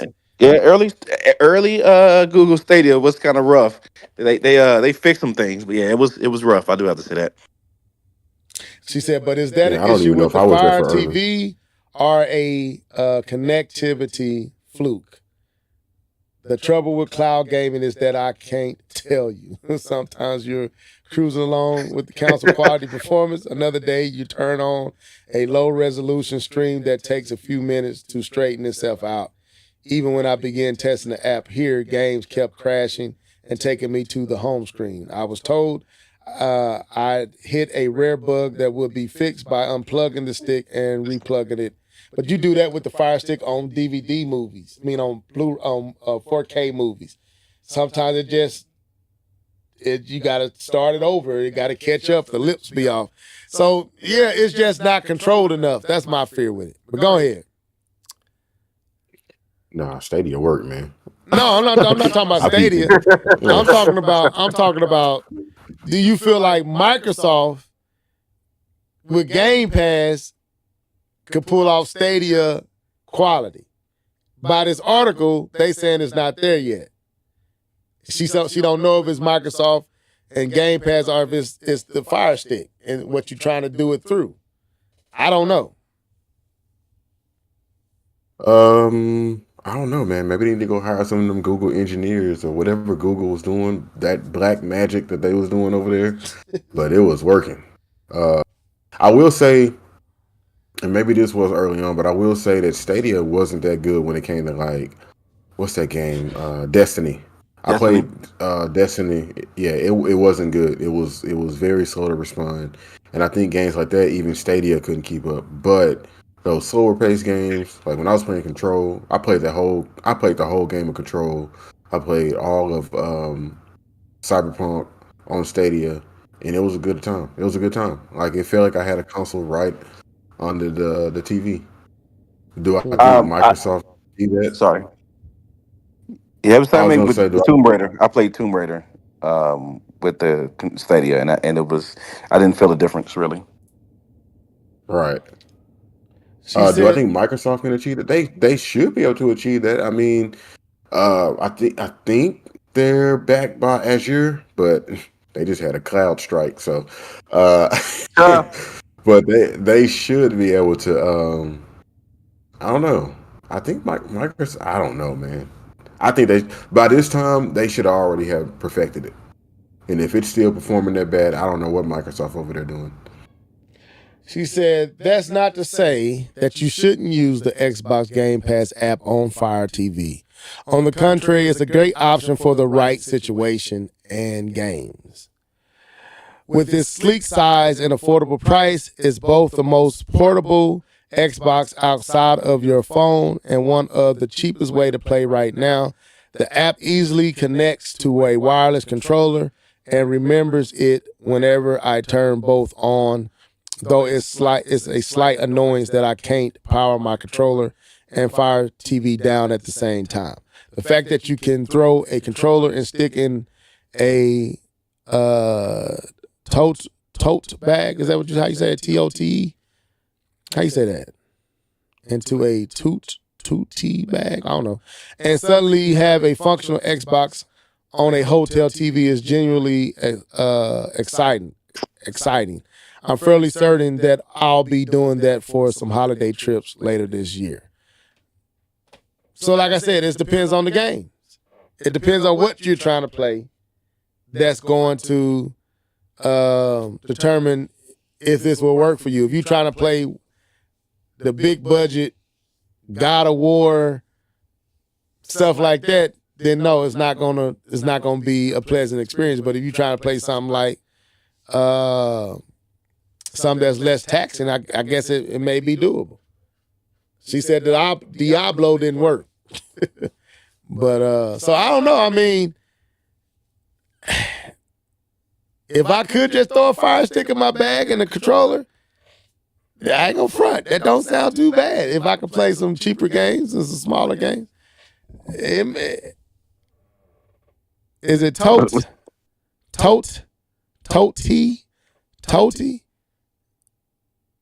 Anyway, I'm What's the name of that game, Keith? Because I got my PlayStation controller hooked up to my TV right now. Okay, What's the name of that game? Dungeons of Hinterberg. Dungeons. Okay, let me. So I can do this on. What it can do. I can do this on Fire Stick. I got a few Fire Sticks. I may try it out. How much it costs, Keith? Well, you have to pay for the app. That's what I'm the saying. Game Pass. How much? No, app is free. How much you gotta use Ultimate to play this? Oh, Keith. So what? You gotta use what? Game Pass Ultimate. Oh, for real? Yeah, it's nothing right now. To play Dungeons, you need Ultimate. Get you the free trial. Or have you used Game Pass before? It's only 14 days. Hey, that's all you need to know. That's enough time to try it out. Just don't forget to take your credit card off that joint. So let's move on. I have an Xbox Game Pass that I bought a long time ago. I've been sitting on it. So let's move on real quick.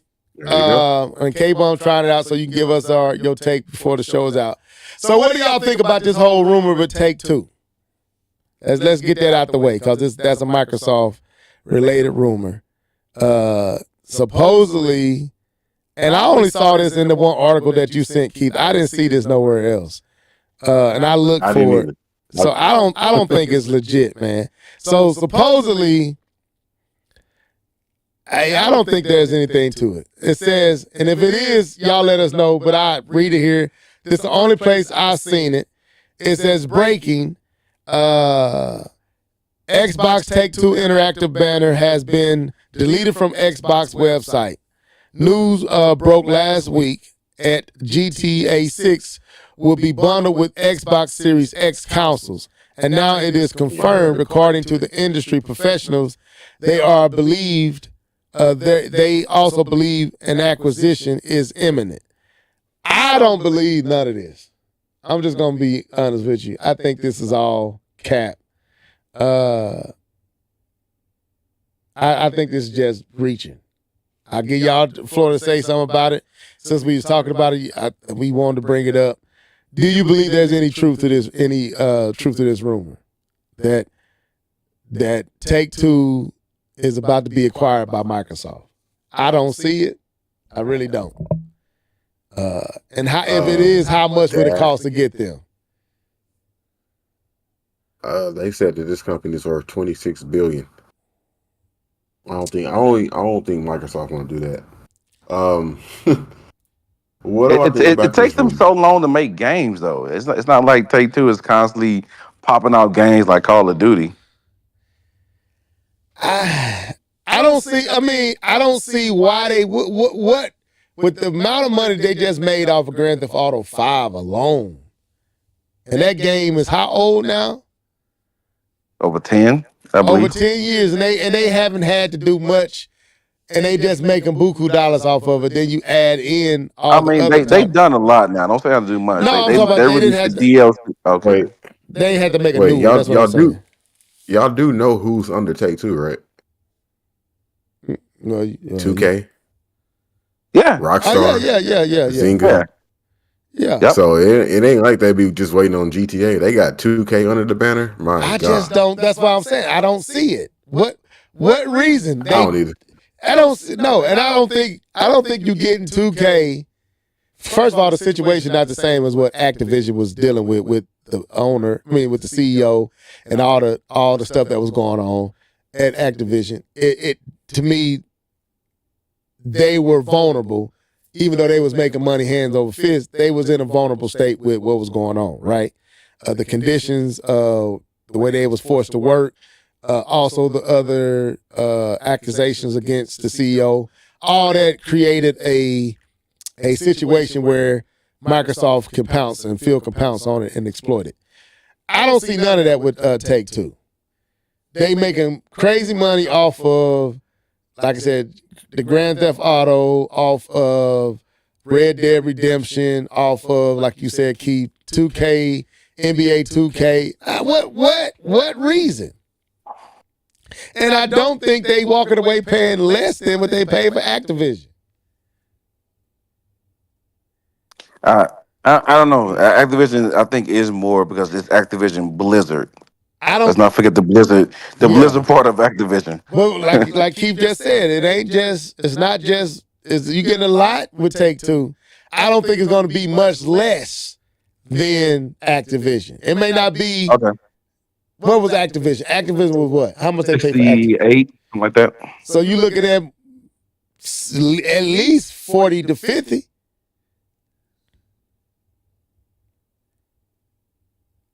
Other than Activision, we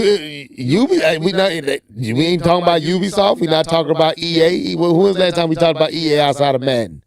And College football. College football now. Okay, well, okay. When we say outside of Activision, Take-Two is probably the biggest third party.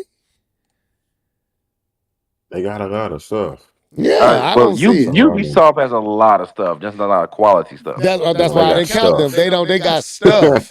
We talking about quality stuff. Like it's not much that Take-Two that comes from Take-Two that's not quality. That's not big selling. So I don't see it. I don't see them walking away paying anything less than 40 to 50. And I don't think the gaming industry will allow, if they had to fight tooth and nail to get Activision, they go, oh my God, Sony would nuke them if they try to take over Grand Theft Auto. They literally go over there and murder people. That would not happen. So I don't see no truth to this. I think this is just reaching. So I won't even waste any more time with that. I didn't see nothing else on it. That rumor has been around though. This is not a new rumor. Okay, I'm just saying I'm not seeing any reputable anything that we can turn to that makes it seem like it's really anything there. We've been hearing about the Switch 2 for the last Switch. What was it, Switch Pro? A lot of folks ain't heard nothing about this. So no, I don't think it's nothing with it.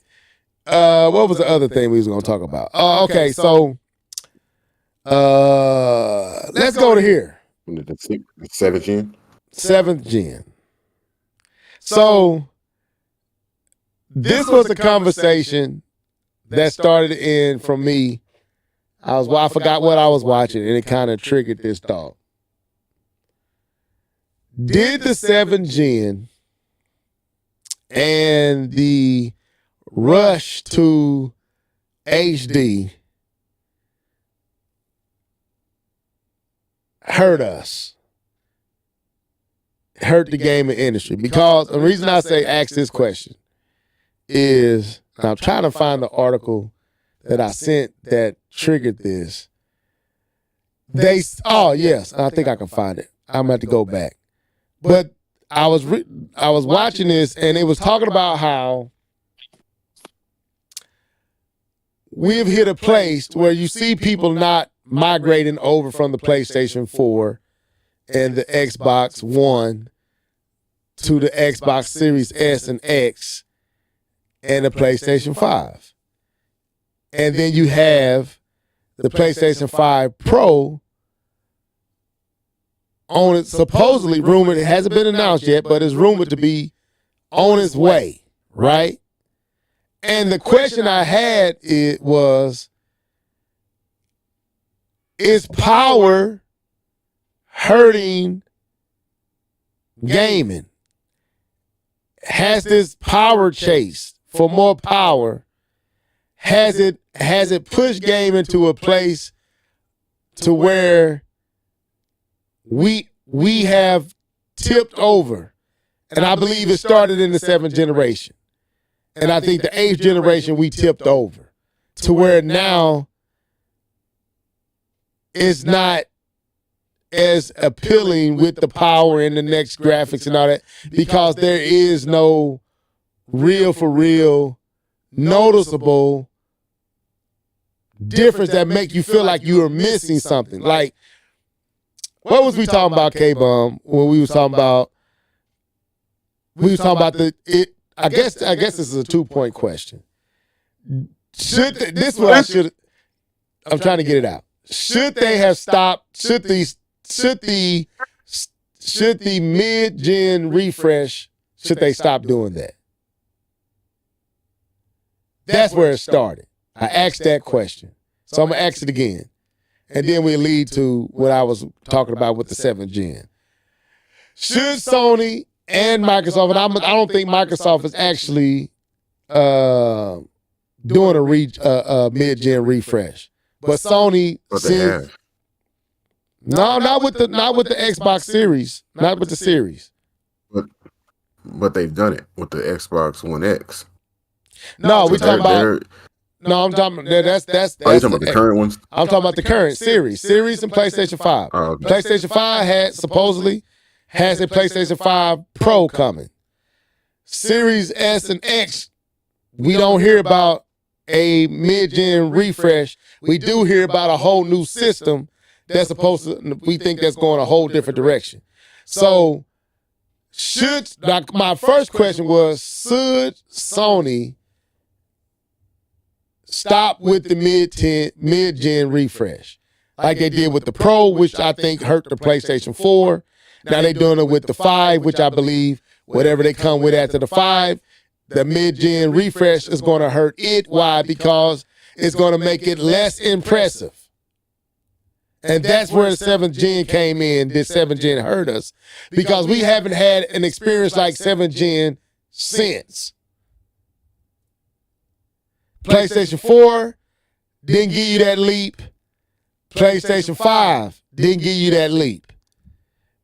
When we jumped from the Xbox to PlayStation 2 and the GameCube to 360 and PlayStation 3, that was, oh my God, leap. And we haven't experienced that since. So should they stop the mid-gen refresh, and did the 7th gen hurt gaming? That was the two questions.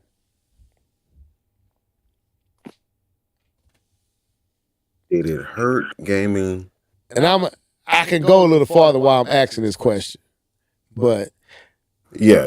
Because I, you know me, I want to look at it and filter it a different way. So go ahead. Please. Another reason I'm asking this question is because when they did the 7th gen jump, the TVs and none of that stuff was where they needed to be, right? They was a little ahead of everything, which caused the boom of HD, all the stuff that we started to experience started with that 7th gen. They was, even Nintendo was like, the market really doesn't call for it because no one has HD TVs.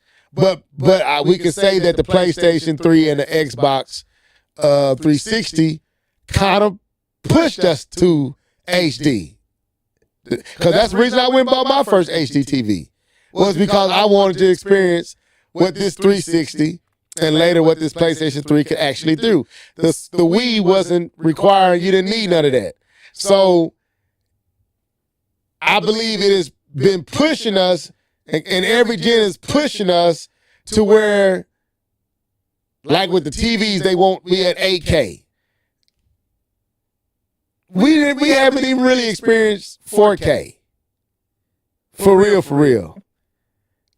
Or 60 frames per second. For real. And PlayStation just took 8K off of the PlayStation 5. Why would you even market in 8K? To even enjoy 8K, your TV got to be at a certain size, and that probably don't even make any sense to be in your house. So the 7th generation ushered in this, I guess this push and this rush to bigger, badder, stronger in a way that no other generation prior did. The 7th gen took us on this, and it has got more and more rapid, more and more, and it's like, man, we at a point to where it's so much diminishing returns. The TV now, like, where are we going? 8K for real? I guess I need 120-inch screen TV for the 8K to make sense in my house. But where are we at? So I guess my question is, have we gotten to a place that if they wasn't in such a rush, we wouldn't be here? Looking at the Switch, and I know we had the PlayStation 5 and the Xbox and all that to compare it, and I don't want to go back there. I'm just saying, the Switch is still basically giving us 360 PlayStation 3 graphics. And it still looks good. Not great, but good. And I'm wondering, did we need to rush to where we currently are? Did that generation hurt us because of what it created? I don't know if that's a good setup for you to answer. I'm just curious. To my knowledge, 720p is still the standard for like all major broadcasting. 720p. So if you go in your living room or whatever, you still got basic cable. 720p is, to my knowledge, is the standard. But I could be wrong. I don't stand on that hill. But I think I'm right about that. And then we go from there 1080p, 1440p, and then we also got 4K. The question is, did we need to do all of that? I think we should have did it slower. That's I think what I mean. we definitely needed to do that's it. what I'm saying. That's why I said rush. The rush that we. Yeah, Okay. I think we would have benefited, and just specifically thinking about the consoles. You look at the PS3 and how pricey it was to get there. I think the Xbox 360 was still relatively a good price console, what you expect. But with the PS3, with all the additives that it was doing, that the 360 later, also got and benefited from, I think they jumped out the boat super early. I think, but it was also why it was one of the best consoles, even though it had the programming, developing for it was poor, but all of the features was already there, which made it very enticing, and ultimately made it the reason why PlayStation still overtook them that generation. I think we should have just moved a little bit slower, because you look at the Wii U when it came out, and you will say, well, the Wii U, it's late, yada yada yada. But by the time the Wii U came out, and I've said this before, TVs were priced better. What am I trying to say? TVs were priced better. Things were more affordable as far as like HDMI cables. It was more of a standard then by the time the Wii U came out. And I think Wii U was actually doing 720p, whereas the 360 and the PS3 were not 540, I think, or sometimes it was 720, but it wasn't always 720. So I just think we should have moved slower, and by the time we're here, I think things would have made more sense. I think companies would have stayed around because they just weren't getting the revenue back. You having to hire all these people, learning this new way of development, and the games weren't turning over the profits. It was just a what's that race that they always say? I was trying to think of the word. I was trying to think of it too. I couldn't think of it. You got that race that you try to. Yeah, and we were trying to get there, and I think game development, specifically, didn't need that. I just think we should have moved at a slower pace. You look at a game like Watch Dogs, and we were so excited, but there wasn't a single platform that could have performed that game the way they were showing it to us. Right. So why even tease us? Why even tease us? Like, oh, this is where we're going, and you see where we are. Studios are closing left to right. They were closing then too, but they're closing left to right now. And you got Paris on Twitter always, I feel bad for the families and everything, anyways. But the reason is because everybody was championing the 360 and the PS3, when it's like, we should have been like, whoa, this is too expensive of a device to be trying to put out. And the games at that time didn't translate. Later on in the PS3, it was kicking butt, but everybody wanted that PlayStation. But early on, no, it was too soon. We should have waited. Should have let it fizzle. Kind of like a bodybuilder who tries to get to the finish line too soon and try to overwork himself, and it's like, now you didn't really, or somebody trying to lose weight. That's a better example. You trying to do the quick way, and then you got all this extra flab on your body. But if you would have burned the calories the proper way, it would have worked right. But anyways, I digress. Okay, K-Bomb, thoughts? Did from two angles. Should they stop doing the mid-gen refresh? That's the one question. And did the 7th generation? Yeah, go ahead. I'm gonna give you a chance to answer that too, Keith.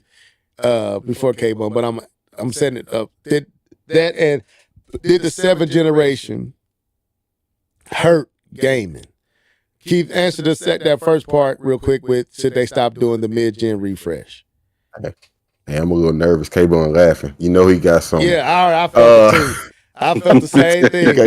A whole chill went up my back. I was like, I know that laugh. He got something. I think the only reason you should do a mid-gen refresh is that you're trying to have better performance with your games, like that promise of 60 frames per second. And one of the things that I've noticed, like my son he's laying right here, he can't sleep, and he plays Roblox. It's not a very high technical game, but there's a lot of power behind it, believe it or not, because you got all of this stuff happening at once, and those are the types of things that we miss. The Robloxes, the what's the other one that everybody loves on Epic? Fortnite. Fortnite. Crap, Fortnite. You may be thinking like, oh, the power to look the fidelity. We're gonna push the fidelity. No, it also takes power to run these games at a higher efficiency at all times. Well, So Fortnite if has UE5, but a lot of games didn't. UE5, They were like one of the first ones yeah, to do it. So, right, and because they went from UE4 to UE5, yep. and it was significantly noticeable, but that's a significant change. Like, oh, you may not on the surface it may not look like that. So if you were to say, hey, I need to put out another console to support this game, then it does make sense. So it's not always about the bleeding edge. Sometimes it's about being able to run what's already there or being able to take better advantage of the engines that's already there. So it just depends on what their goal is with the mid-gen refresh. Because, like I said, it's not always about that raw power. So that's how I answer that. Now, let's get this laugh out the way. Let's see what he got. Okay. Um, the reason why I laugh is we are allowing hindsight to be the teacher. Hindsight is always 2020. They should have slowed down. They should have been slower. Well, what we failed to realize that gaming was at a all time high going into the seventh generation. What we are missing is that the PS2 sold more consoles than any other game system that had ever existed. By far. Blew everything away. Everyone was gaming. Everyone had a PS2. Everyone was playing were playing these systems. This was the thing to do. This was gaming at is probably at its zenith, if you want to be truthful with it. And we had more game developers, we had more companies, we had more publishers than probably at any point of gaming right around this time, going into the seventh generation. And I see that we're saying they should have slowed down, but that was that was not the direction into seventh gen. Sony created a whole new um, platform for the PS3 that not only was gaming as high, they felt the leeway that they can do that they can create an entire brand new platform for their system and not be compatible with any other system out there. That's how confident they were in gaming, that they can sell this game for any price that they wanted to, and it was going to sell. That's how confident they were in gaming, and that they were, and then Xbox at that point in time was just spending money. They spent the money to get Grand Theft Auto into the system. They spent the money to get Better Get Solid onto the system. I mean, money was being thrown left and right during this time. This was not a time to slow down. This was a time to speed up, and this is why they. This is exactly why they did what they did. Gaming consoles from even from the PS2 phase was trying to lead charges, not trail behind them. PlayStation, I believe, made a decision to. They did it with the CD. They did it with the DVD. They did it with the Blu-ray. It wasn't even the winning platform at that. Sorry, the winning media at that time. But they got out in front of it, and Xbox tried to do the same thing with HD DVD. They tried to get ahead. Gaming is not a place to play safe. It's never been. It's never really been a place. Console game has never been a place to play safe. Is it been a place to lead the charge? And I hear the way we're talking. I understand that but we are talking from a position of scorn No, I think, but no, to and take and your, and the, and pain. But no, I think console game is not about taking it safe. I understand that, but we do have, we're not we are looking back. So hindsight for us is asking the question now that we are how many years removed from seventh generation and seeing where gaming is today, we are looking back to ask the question, even though at that time it may have seemed to be we got to move forward and like you just suggested, did that ambition push us to a place to where now we're at a place to where to move forward, I don't think none of these companies really know how to move forward with the way that we currently game. Microsoft is trying to figure it out. Sony is going at it the same way it always do, just more power, more this, more that, staying on the beaten path, but with diminishing returns because at a certain point there's not much else you can do that's going to make sense price wise. That's going to really distinguish it from what you already have.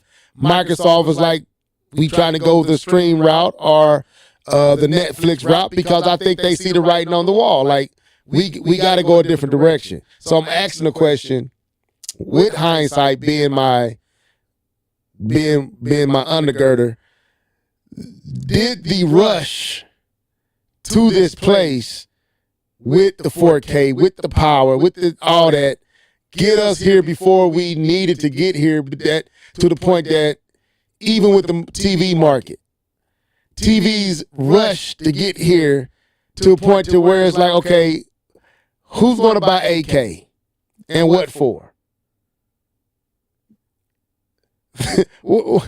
like Keith said, 720 is still what cable is using for the most part. Now they got 1080p too, but the market, we are rushing to a place that honestly, do we have to be here? And I guess that's the question I'm asking. Like, and to that, I say that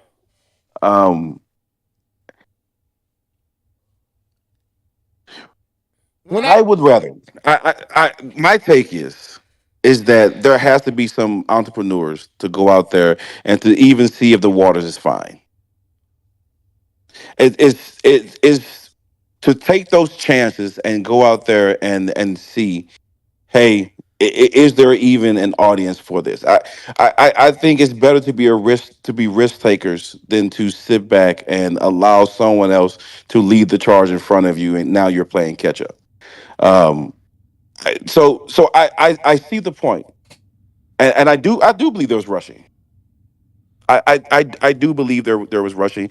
I think one of the biggest rushes was 3D TV, yeah, and that fizzed out. absolutely no one uses that right now. Absolutely no one uses that right now. Absolutely no one. They saw They James rushed. Cameron do Avatar and they rushed 3D TV. They rush virtual. I don't think virtual was rushed. You don't? No, Okay. I don't. I think it's niche. I don't think it's rush. I think it's niche. I don't think nothing you can really do to make Okay. virtual reality But that's in my every okay. household. Okay, let me use that to set up what I mean. Because you're right. You're absolutely right. Virtual is niche, and it makes sense to be marketed. It makes sense to be built up in a niche way to where it grows at a comfortable pace that makes sense until it gets to a place to where, man, this may be something that the whole world might want to experience. Which that's what I mean. Sony, and I use Sony here. As soon as virtual reality became somewhat was seen to be catching on, they tried to mass market it before it was ready. That's not true. They went through several iterations. Sony was behind people.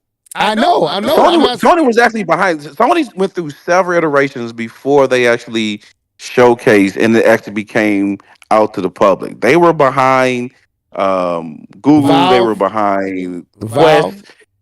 They were behind Valve, but some of their technology was actually better. But I it was what you had to use to play it was the thing that suffered. The virtual reality itself was That's my point. probably one of the best. The problem is the system that was used to play Push it, that virtual right. reality was the thing that held it back. That's what I'm getting at. Is their rush to get it out? You put it on a system that held it back because technically you was, even though the technology is there, you wasn't there to really give it to anybody in a way that was really good. You gave it to them anyway, trying to capitalize on the market, trying to be the first to mark, or be, to me, of the big three, the first to market. And it's like now you ruined it because you rushed it, and now nobody's really so ambitious about what you got now because of what they experienced before. But I don't agree with that, because I think the virtual reality market in general, there's no one rushing to anything in the virtual reality market, because it has found its placing in a niche place. The systems that Valve's putting out, their virtual reality is some of the best on the absolute planet. Yeah, I agree. And you do not hear about it at all, because it is only for a select few. It is not for the masses. Well, and like I said, you'll use the virtual reality on a phone, put into a headset more just because of the usability of it, but it's not because it's good. It's because it's easy to use, and that's why I'm saying it's. I don't see it being any other niche. I don't see how they get out of this niche and space for this virtual reality. Yeah, right. And it goes. That's what I'm trying to say. Like PlayStation and you, I guess was it Apple? Was it? But it was both Apple and Samsung, both in that window when virtual reality became a trend and popular. They was trying to make it big. Matter of fact, didn't YouTube buy? Which one did YouTube buy? Excuse me. Somebody bought. Facebook bought Quest. Facebook. That's what I'm saying. I said they YouTube, bought Facebook. Quest. So there was a window where virtual reality was the big talk, even though it's a novelty. It was in conversation, but it was never a big thing. It was. Yeah. Go ahead. I'm sorry. No, I'm with you. It was never an actual big thing, but they were trying to make it a big thing. And that's what I'm saying. So in that window where it was the big talk, it was being marketed and sold and painted like this is the new hotness, you need to jump on. All the avenues to jump on was not ready. And like you said, the ones that had the best, they were going along at a steady pace that made sense. That those who experienced that, like when you took me over your boy house and I got to actually experience quality virtual reality, came on, what did I leave saying? I'm a believer. I'm a believer. Like, if that's how you can play, I'm down. I haven't experienced nothing like that since I left his house. But everything it took for me and you as well to experience that was high dollar entry. You weren't paying nothing that was $300, $200, $400. You looking at thousands of dollars, and the experience reflected that. When I played virtual reality on PlayStation 4, I felt like throwing up. So I feel like that's what I mean. Like, yeah, it should have been niche because it was still being perfected. The mainstream market was not there yet, just like 4K TVs and 1080p. Yes, behind the scene, yes, it's real technology. If you got the money to experience it, then you're going to have the money to get the items that's going to make it make sense for you. But the mainstream market wasn't there yet. These systems is pushing stuff that the mainstream market is not really at yet to even take advantage of it. Now that, and about time it gets there, y'all pushing something that's not even a thing yet. 8K. You already pushing 8K. You already pushing 120p, and you haven't mastered 60. And it's like, No. and that all started with 7 Gen. That's what I'm saying. The only rebuttal I'll have with that level is that even with the virtual reality piece, no one is killing the game. And that's my point that I'm saying is that I understand that we're saying PlayStation was too early because these other companies are doing exponentially better because they waited and they were patient. And so this is an example of what you should do in the future for the virtual reality. No one is killing it in the virtual reality space. And that's the point I'm trying to make is that no one is killing it. I agree with that. People who rush and the people who wait. Because it's niche, and that's what I'm trying to make. I know Keith trying to say something. You just made me think of something. So now I'm able to hear like both arguments. Of course, I'm still leaning toward level because that's why I opened up with. But I'll say this in regards to what K-Bone is saying.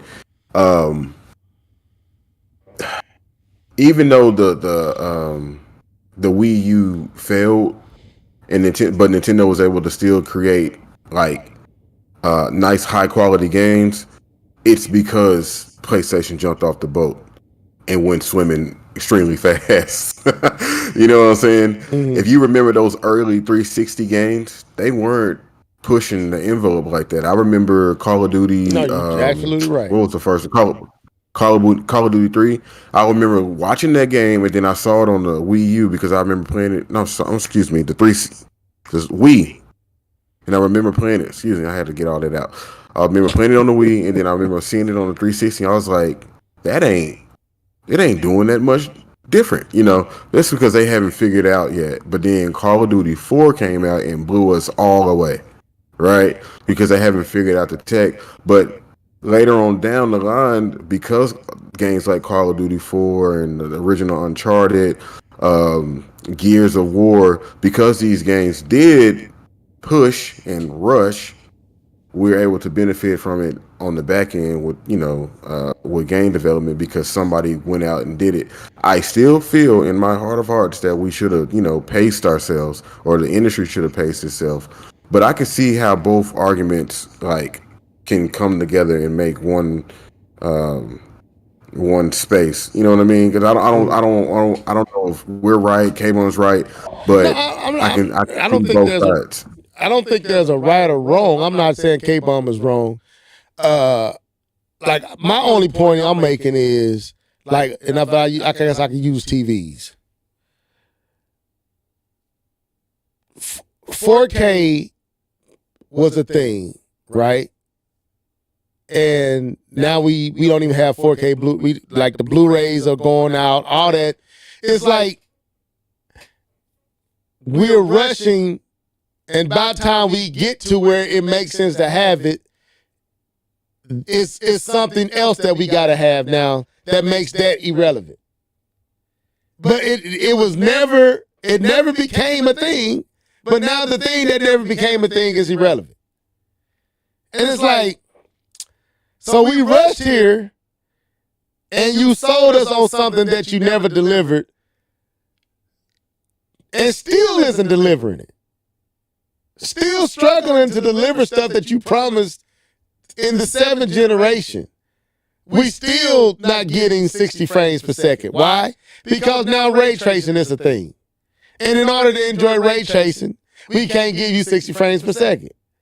And it's like, so we're not perfecting anything, yet we are racing like mad, it's like the industry is racing like madmen to get to a place that no one could follow them to. And now, and looking at the PlayStation 5, now the PlayStation 5 Pro, and you still haven't even got people to go over from the PlayStation 4 to the PlayStation 5. It's like, I think we get to a place where people like, I'm good, man. If I want to go there, I'll get a PC. And that's where I'm like, is that where we at? Like, I think there's factors to that we're not mentioning. That's why I'm asking the question. I don't know. The factors. The fact that we're not mentioning is that these publishers want money. Uh, I know that. I got you on that. and the way you make money is putting games on the largest audience. And I there's like that. over I like what 200 Nia some said. thousand. Chasing a standard that doesn't exist yet. I like that, Nia. I, That's I, good. I That's a I good way agree. to put I that. agree with that. But there's 200 over 200 million consoles, 8 gen consoles out there. And so why limit my game to next gen to PS5, Xbox Series X when I still have th- a, a, a, a threshold or a wide wild west of game systems, and that people can actually play my game. And that's why, and what you've seen, what we saw going from the PS3 to the PS4, you saw them stopping games being made on the PS3, Right. I forcing you know. to make that move. I know. That that no one here is stopping. That it wasn't that it wasn't always that it couldn't run on the PS3. That wasn't always the case that it couldn't run. Is that they made the decision to that, no, we want you guys to move over, so we're making it so that you can only get this on this next gen experience, and you don't have that many games. You still don't have that many games in this generation that does that. A lot of these games are still backwards compatibility. They still have the previous generation that you can still play on at a lesser, it's a lesser extent, without certain, like even for Madden. For Madden, you can still play on the PS4. You don't get all of the new stuff that they're adding. You're missing a lot of things. But for most people, they don't they don't care about the new stuff, and so they just, if you give them the core game, they're going to continue to play it, even though they're missing And 50% of those new features, that's my point. which are good features and which are good upgrades. And I can't go back and play the old Madden because it doesn't play the same. But people have made a decision that they're okay with that. And And that's if you're going to give them an opportunity, they're going to take it. and that's I guess that's where my point is coming from. What you just said is I'm not really focused on the industry far as their thinking. I'm questioning their thinking, but my focus is where the gamers are at with it. Like the industry is steady pushing forward, and it seems like the gamers like, you know what, I'm good. I'm good on these TVs. I'm good on these systems. I'm good, and it seems like that's where we at. When I look at this generation, I see when we was just reading the article with Xbox, and it says all of them are doing bad because they're at the middle. They're at the middle, and I'm like, I agree with Nintendo. Nintendo's at the end. I don't feel like we're in the middle with the PlayStation 5. And I don't. I know. I know it is. It's 4 years. I know. Going on I know 5. it is. I know it is. I'm saying it doesn't feel like it.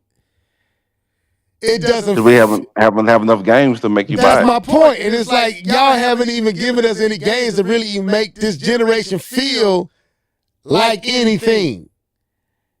And y'all was flirting with that with the PlayStation 4. It's obvious with the PlayStation 5. And it's like, okay, what does that mean? Does it mean that we're, like Nia said, chasing a standard that doesn't exist or doesn't exist yet? Are we chasing something that no one is really even asking for? Like, and it's, I think the industry knows, like you said, K-Bone, they're trying to create reasons for making money. But they're like, okay, like the PlayStation 5 Pro. Will it sell? I'm pretty sure it will sell. But my question is it a need for it? Is there a bona fide need? And I would say, no, it isn't. With the PlayStation 4, with the Pro, I would say there was more of a need at that point for the 4 than it is right now with the 5. But I think it's becoming, like you said in the comment section real quick, and I give it, who was that, Keith? I give it to you. Yes, I Cable, just want to ask you a question. Oh, go ahead. Ask me that. Well, I want to know what your definition of or how would you define need?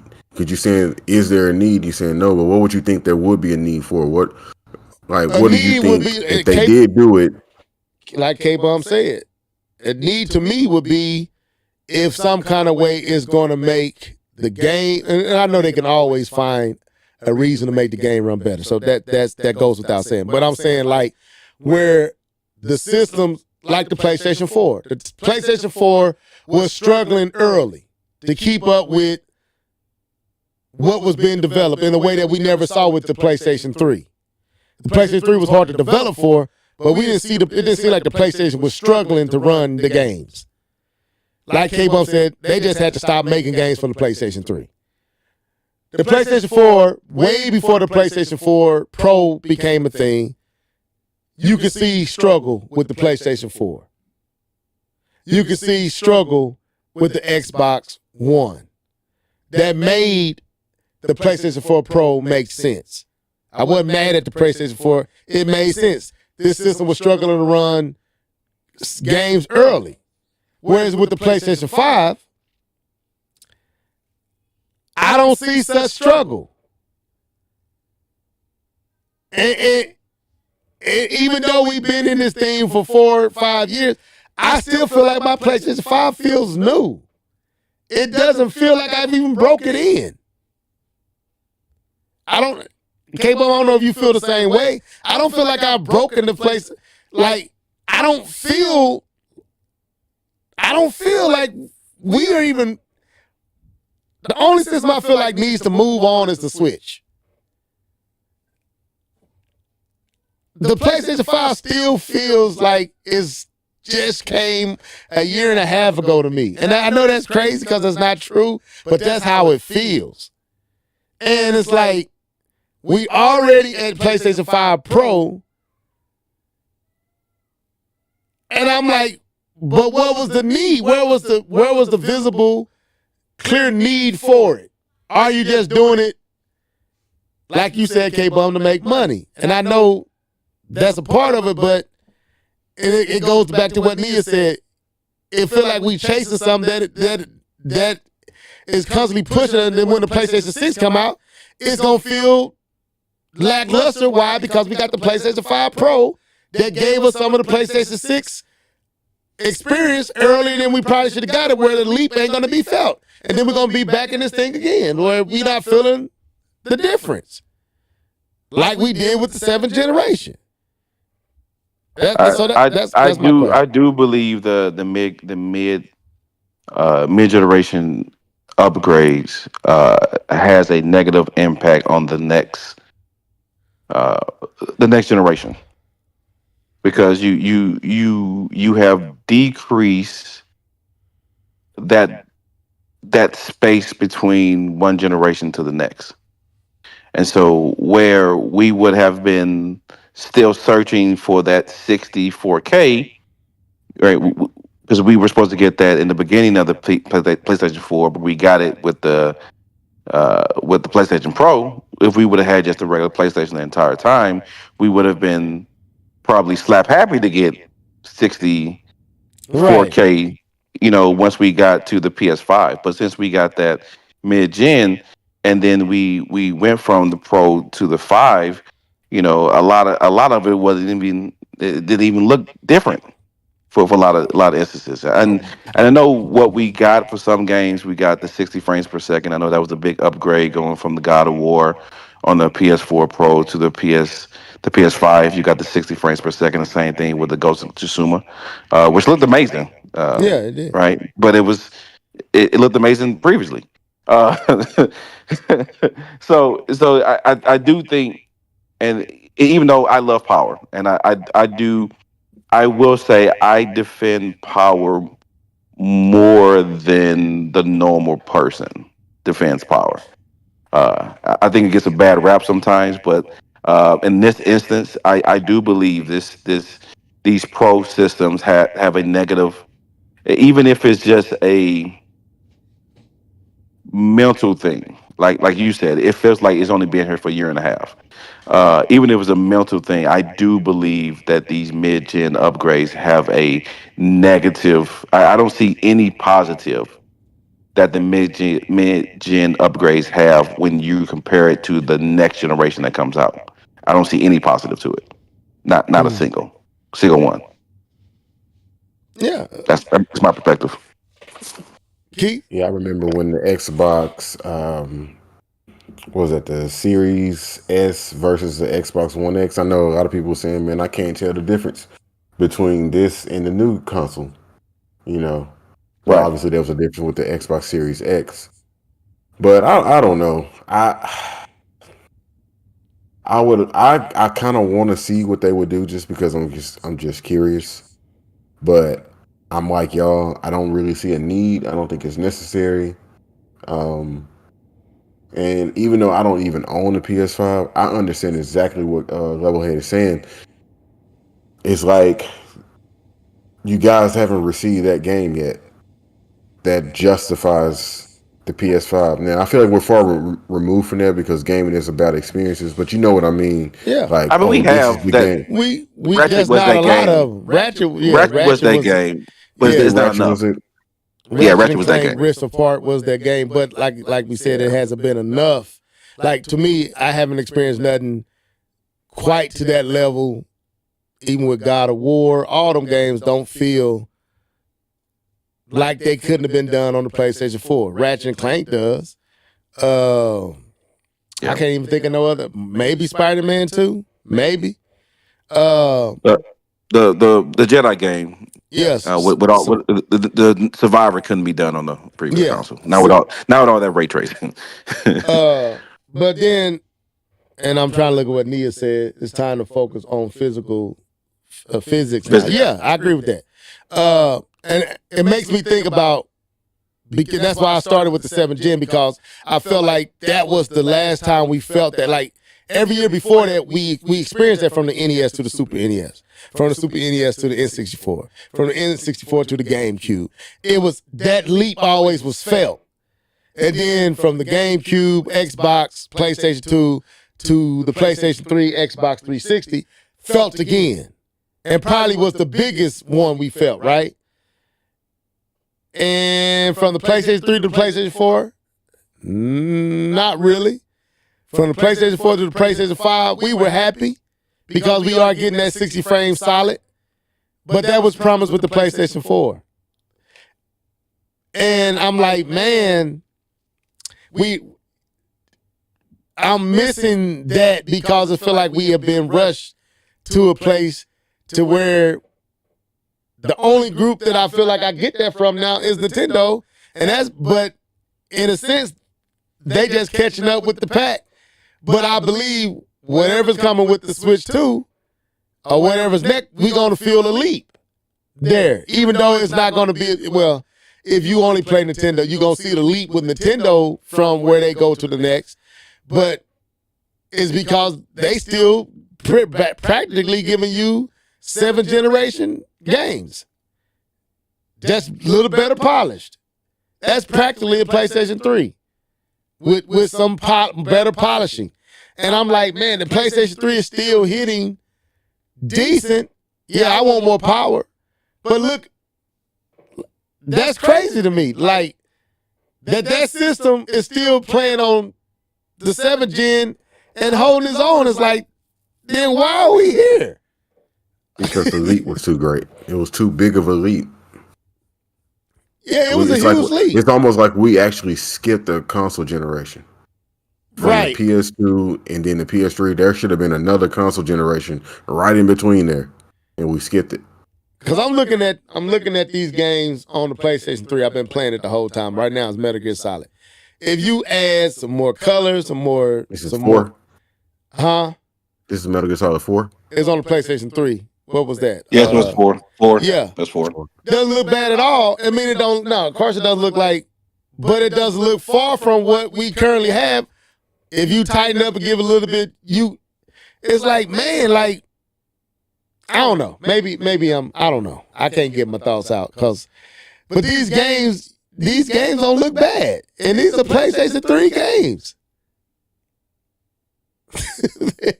That's crazy, man. But anyway, any other thoughts?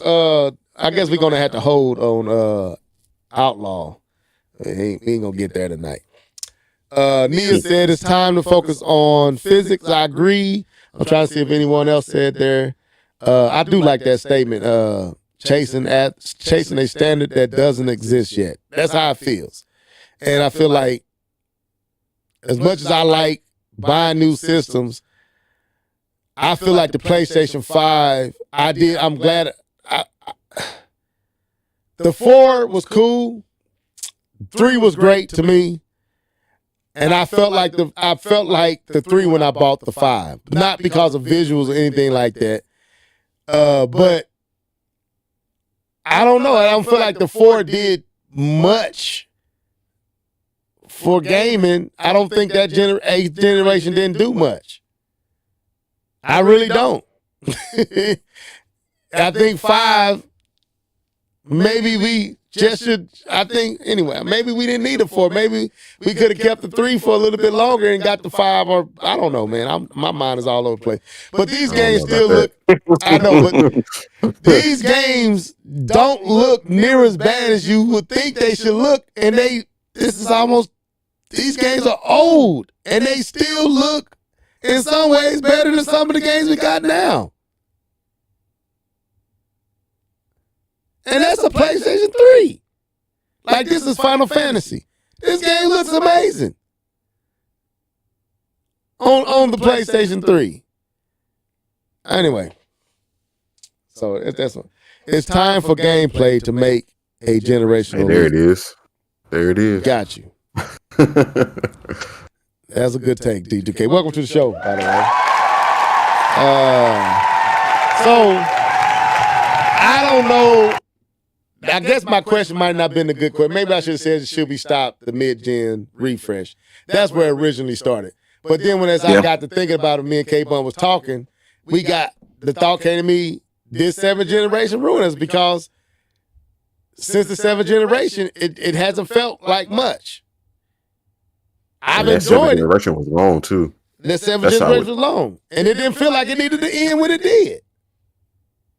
Like K-Bum said, they had to stop making games for the PlayStation 3 to get people to sell a processor. If I'm not mistaken, Mark Cerny, if I'm not mistaken, K-Bum, you correct me if I'm incorrect. D2K, Nia, the cell processor, wasn't it supposedly stronger than the PlayStation 4? No. It wasn't? No. No, it's not. It wasn't stronger. I thought I could have sworn the PlayStation 4 using Jaguar. I know it was off the shelf. It was off the shelf parts. It was something about the cell processor that still made it. Yeah, it's not as powerful, but they really didn't really tap it. They tap it. It's still untapped potential. So they don't know how powerful it would have been, but it's just the architecture wasn't. It was just difficult. Right, and that's what I mean.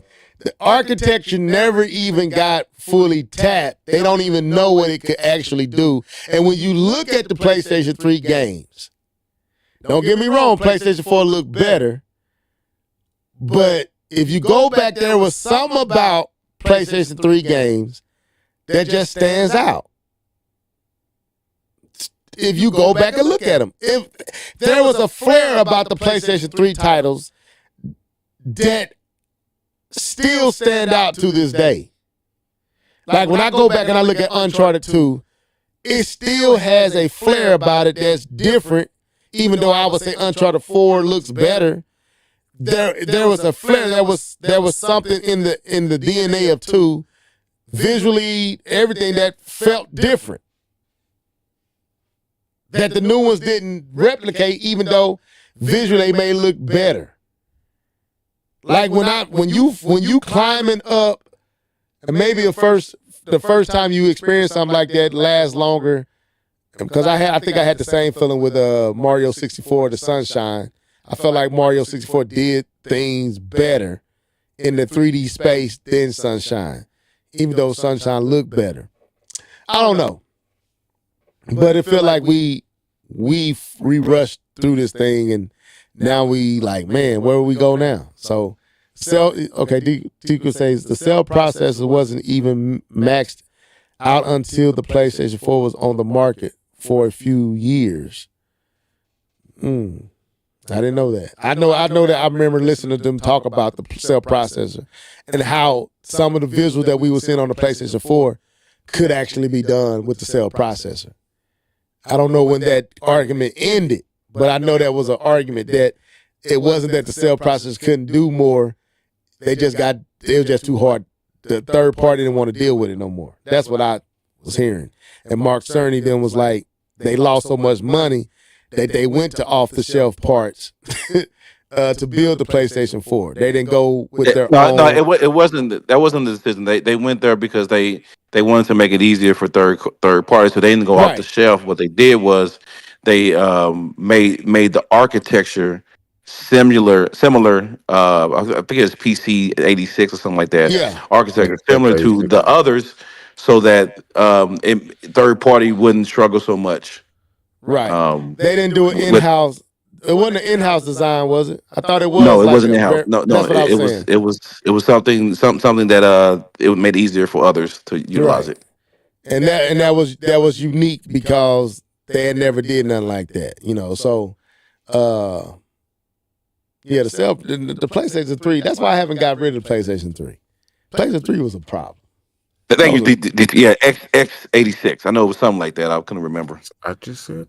You said that? My fault, man. I apologize. I'm talking too low. Am I talking too low? Xbox 3, PlayStation 3. My bad, Keith. PlayStation 3 just had something, man. When they hit it, when they did it, it just had something. It had something that just set it apart from everything else. Xbox 360, whatever else. When the PlayStation 3 hit and they got it right, especially first party, it was nothing like it. Nothing didn't feel like it. Nothing. It seemed like you was playing next generation. It was something different, man. I knew that. I was hating on PlayStation back then, and I was like, no, that thing. When they made they dropped it from the bubble and gave it for $299. My wife was at the store getting me one because I told her, go get it. I was at work now. Give me that Uncharted and get that Uncharted. She knows she calling me. Am I getting the right thing? Yeah, you getting it. Is it a PlayStation 2? Is it $299? You got Uncharted 2. Does it say 2 on the package? 2. Yeah, does it say 2, rap? All right then. Okay, let's go. So that's funny. Man, I was hooked ever since. I'm telling you, boy. I was hooked after that. It wasn't nothing that felt like that. I hadn't felt like that since the 64. Like playing Mario 64 for the first time. That's how I was playing Uncharted 2. It felt like that. Like, oh my God, I'm playing something I shouldn't be. I'm playing something that's next gen. I haven't felt like that since. No game. I can't even. Go ahead, Keith. I was gonna say, did they ever remake the original Uncharted or remaster it? I think they remastered all of them for the PlayStation 4. Remastered them, not remake. I think they did. But you wouldn't like. I don't think you would like the first one. The first one make you motion sick like crazy. To me, the only two that work play is 2 and 4. You can skip 3. You can skip 1. I beat 4. Yeah, 4 is fun. I played a little bit of 3. 2 is the one. I don't care. No, 2.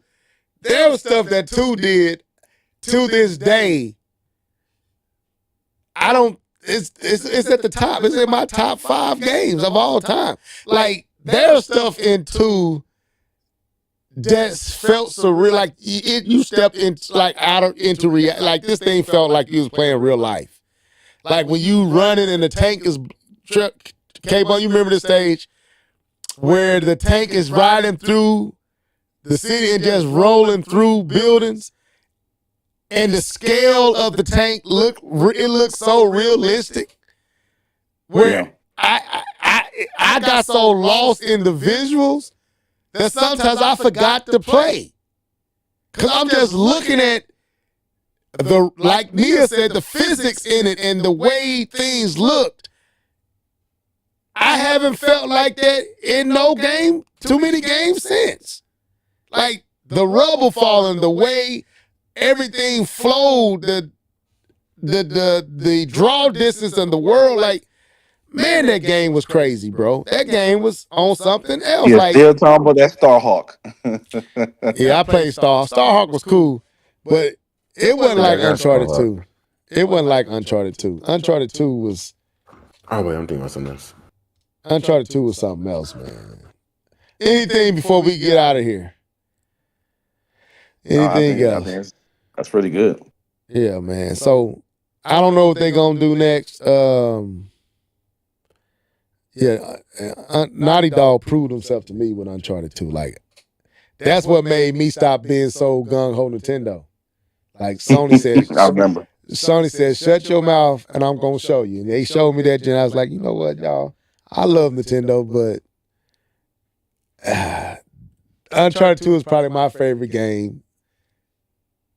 It's up there with Ocarina of Time, Tears of the Kingdom, Mario 64. Uncharted is right there in that. This is probably one of my favorite games. This is one of my favorite games of all time. I actually played through Uncharted 2 twice. Uh-oh. I beat it, knew exactly what was happening. It was so good. I played through it again and didn't feel like it was a chore. This game was just something else, man. It felt different. It moved. The cinematics in it was just something else, man. It was something else. But anyway, I'm trying to find that stage where the tank is blowing through the buildings like crazy, man. It did stuff that even 4 didn't do. Like, there was stuff that's going on in this game that 4 didn't even do that good. I remember that building crashing, that when the building was falling apart and you were with the dark hair chick. I remember that one. That was cool. Yeah. I did like that. Why she gotta be a dark-haired chick, huh? Let me stop. And this is really, bro. This is on the PlayStation. I know this is kind of upscale for 4, but this is on the 3, man. And if you go, and I guarantee you, go look at PlayStation 3, Uncharted 2, and go compare it to Uncharted 4. And I'm even outside of visuals. Ninja the Foundry got one. Everything in Uncharted 2 looks better. It looks better. It feels better. The physics seems better. Everything about it seems better. Only thing that looks better on the 4 is the visuals. It visually may look better, but it didn't feel better. And that game was awesome, man. The rubble in the streets, dude, they didn't hold back nothing with this game. Oh, I may go buy this and play this. I'm serious, man. I love this game. I love everything about this game, man. But anyway, that's the show for tonight. I'm gonna let these dudes sign out, starting with Mr. Norris. Go ahead, bro. Great show tonight, people.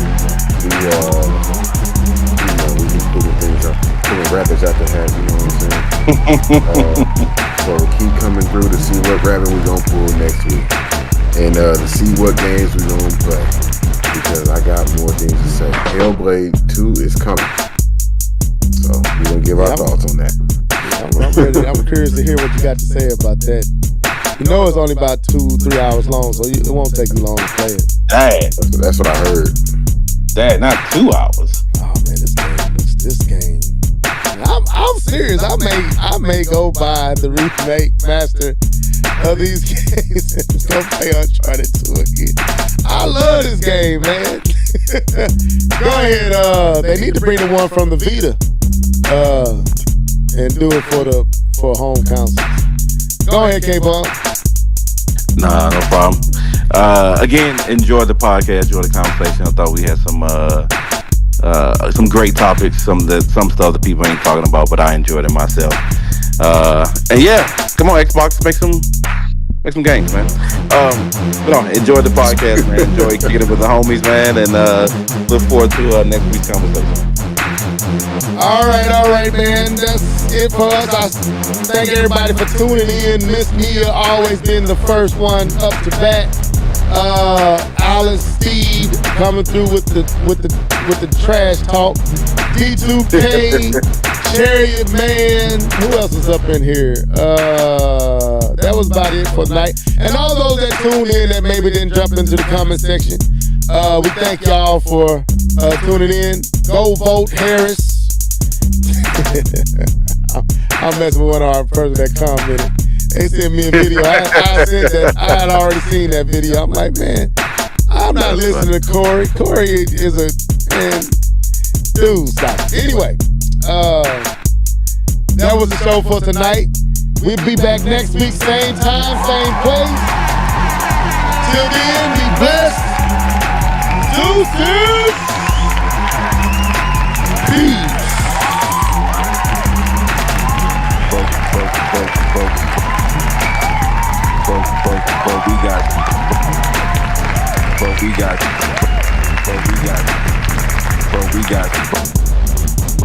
But we got Smash Bros though.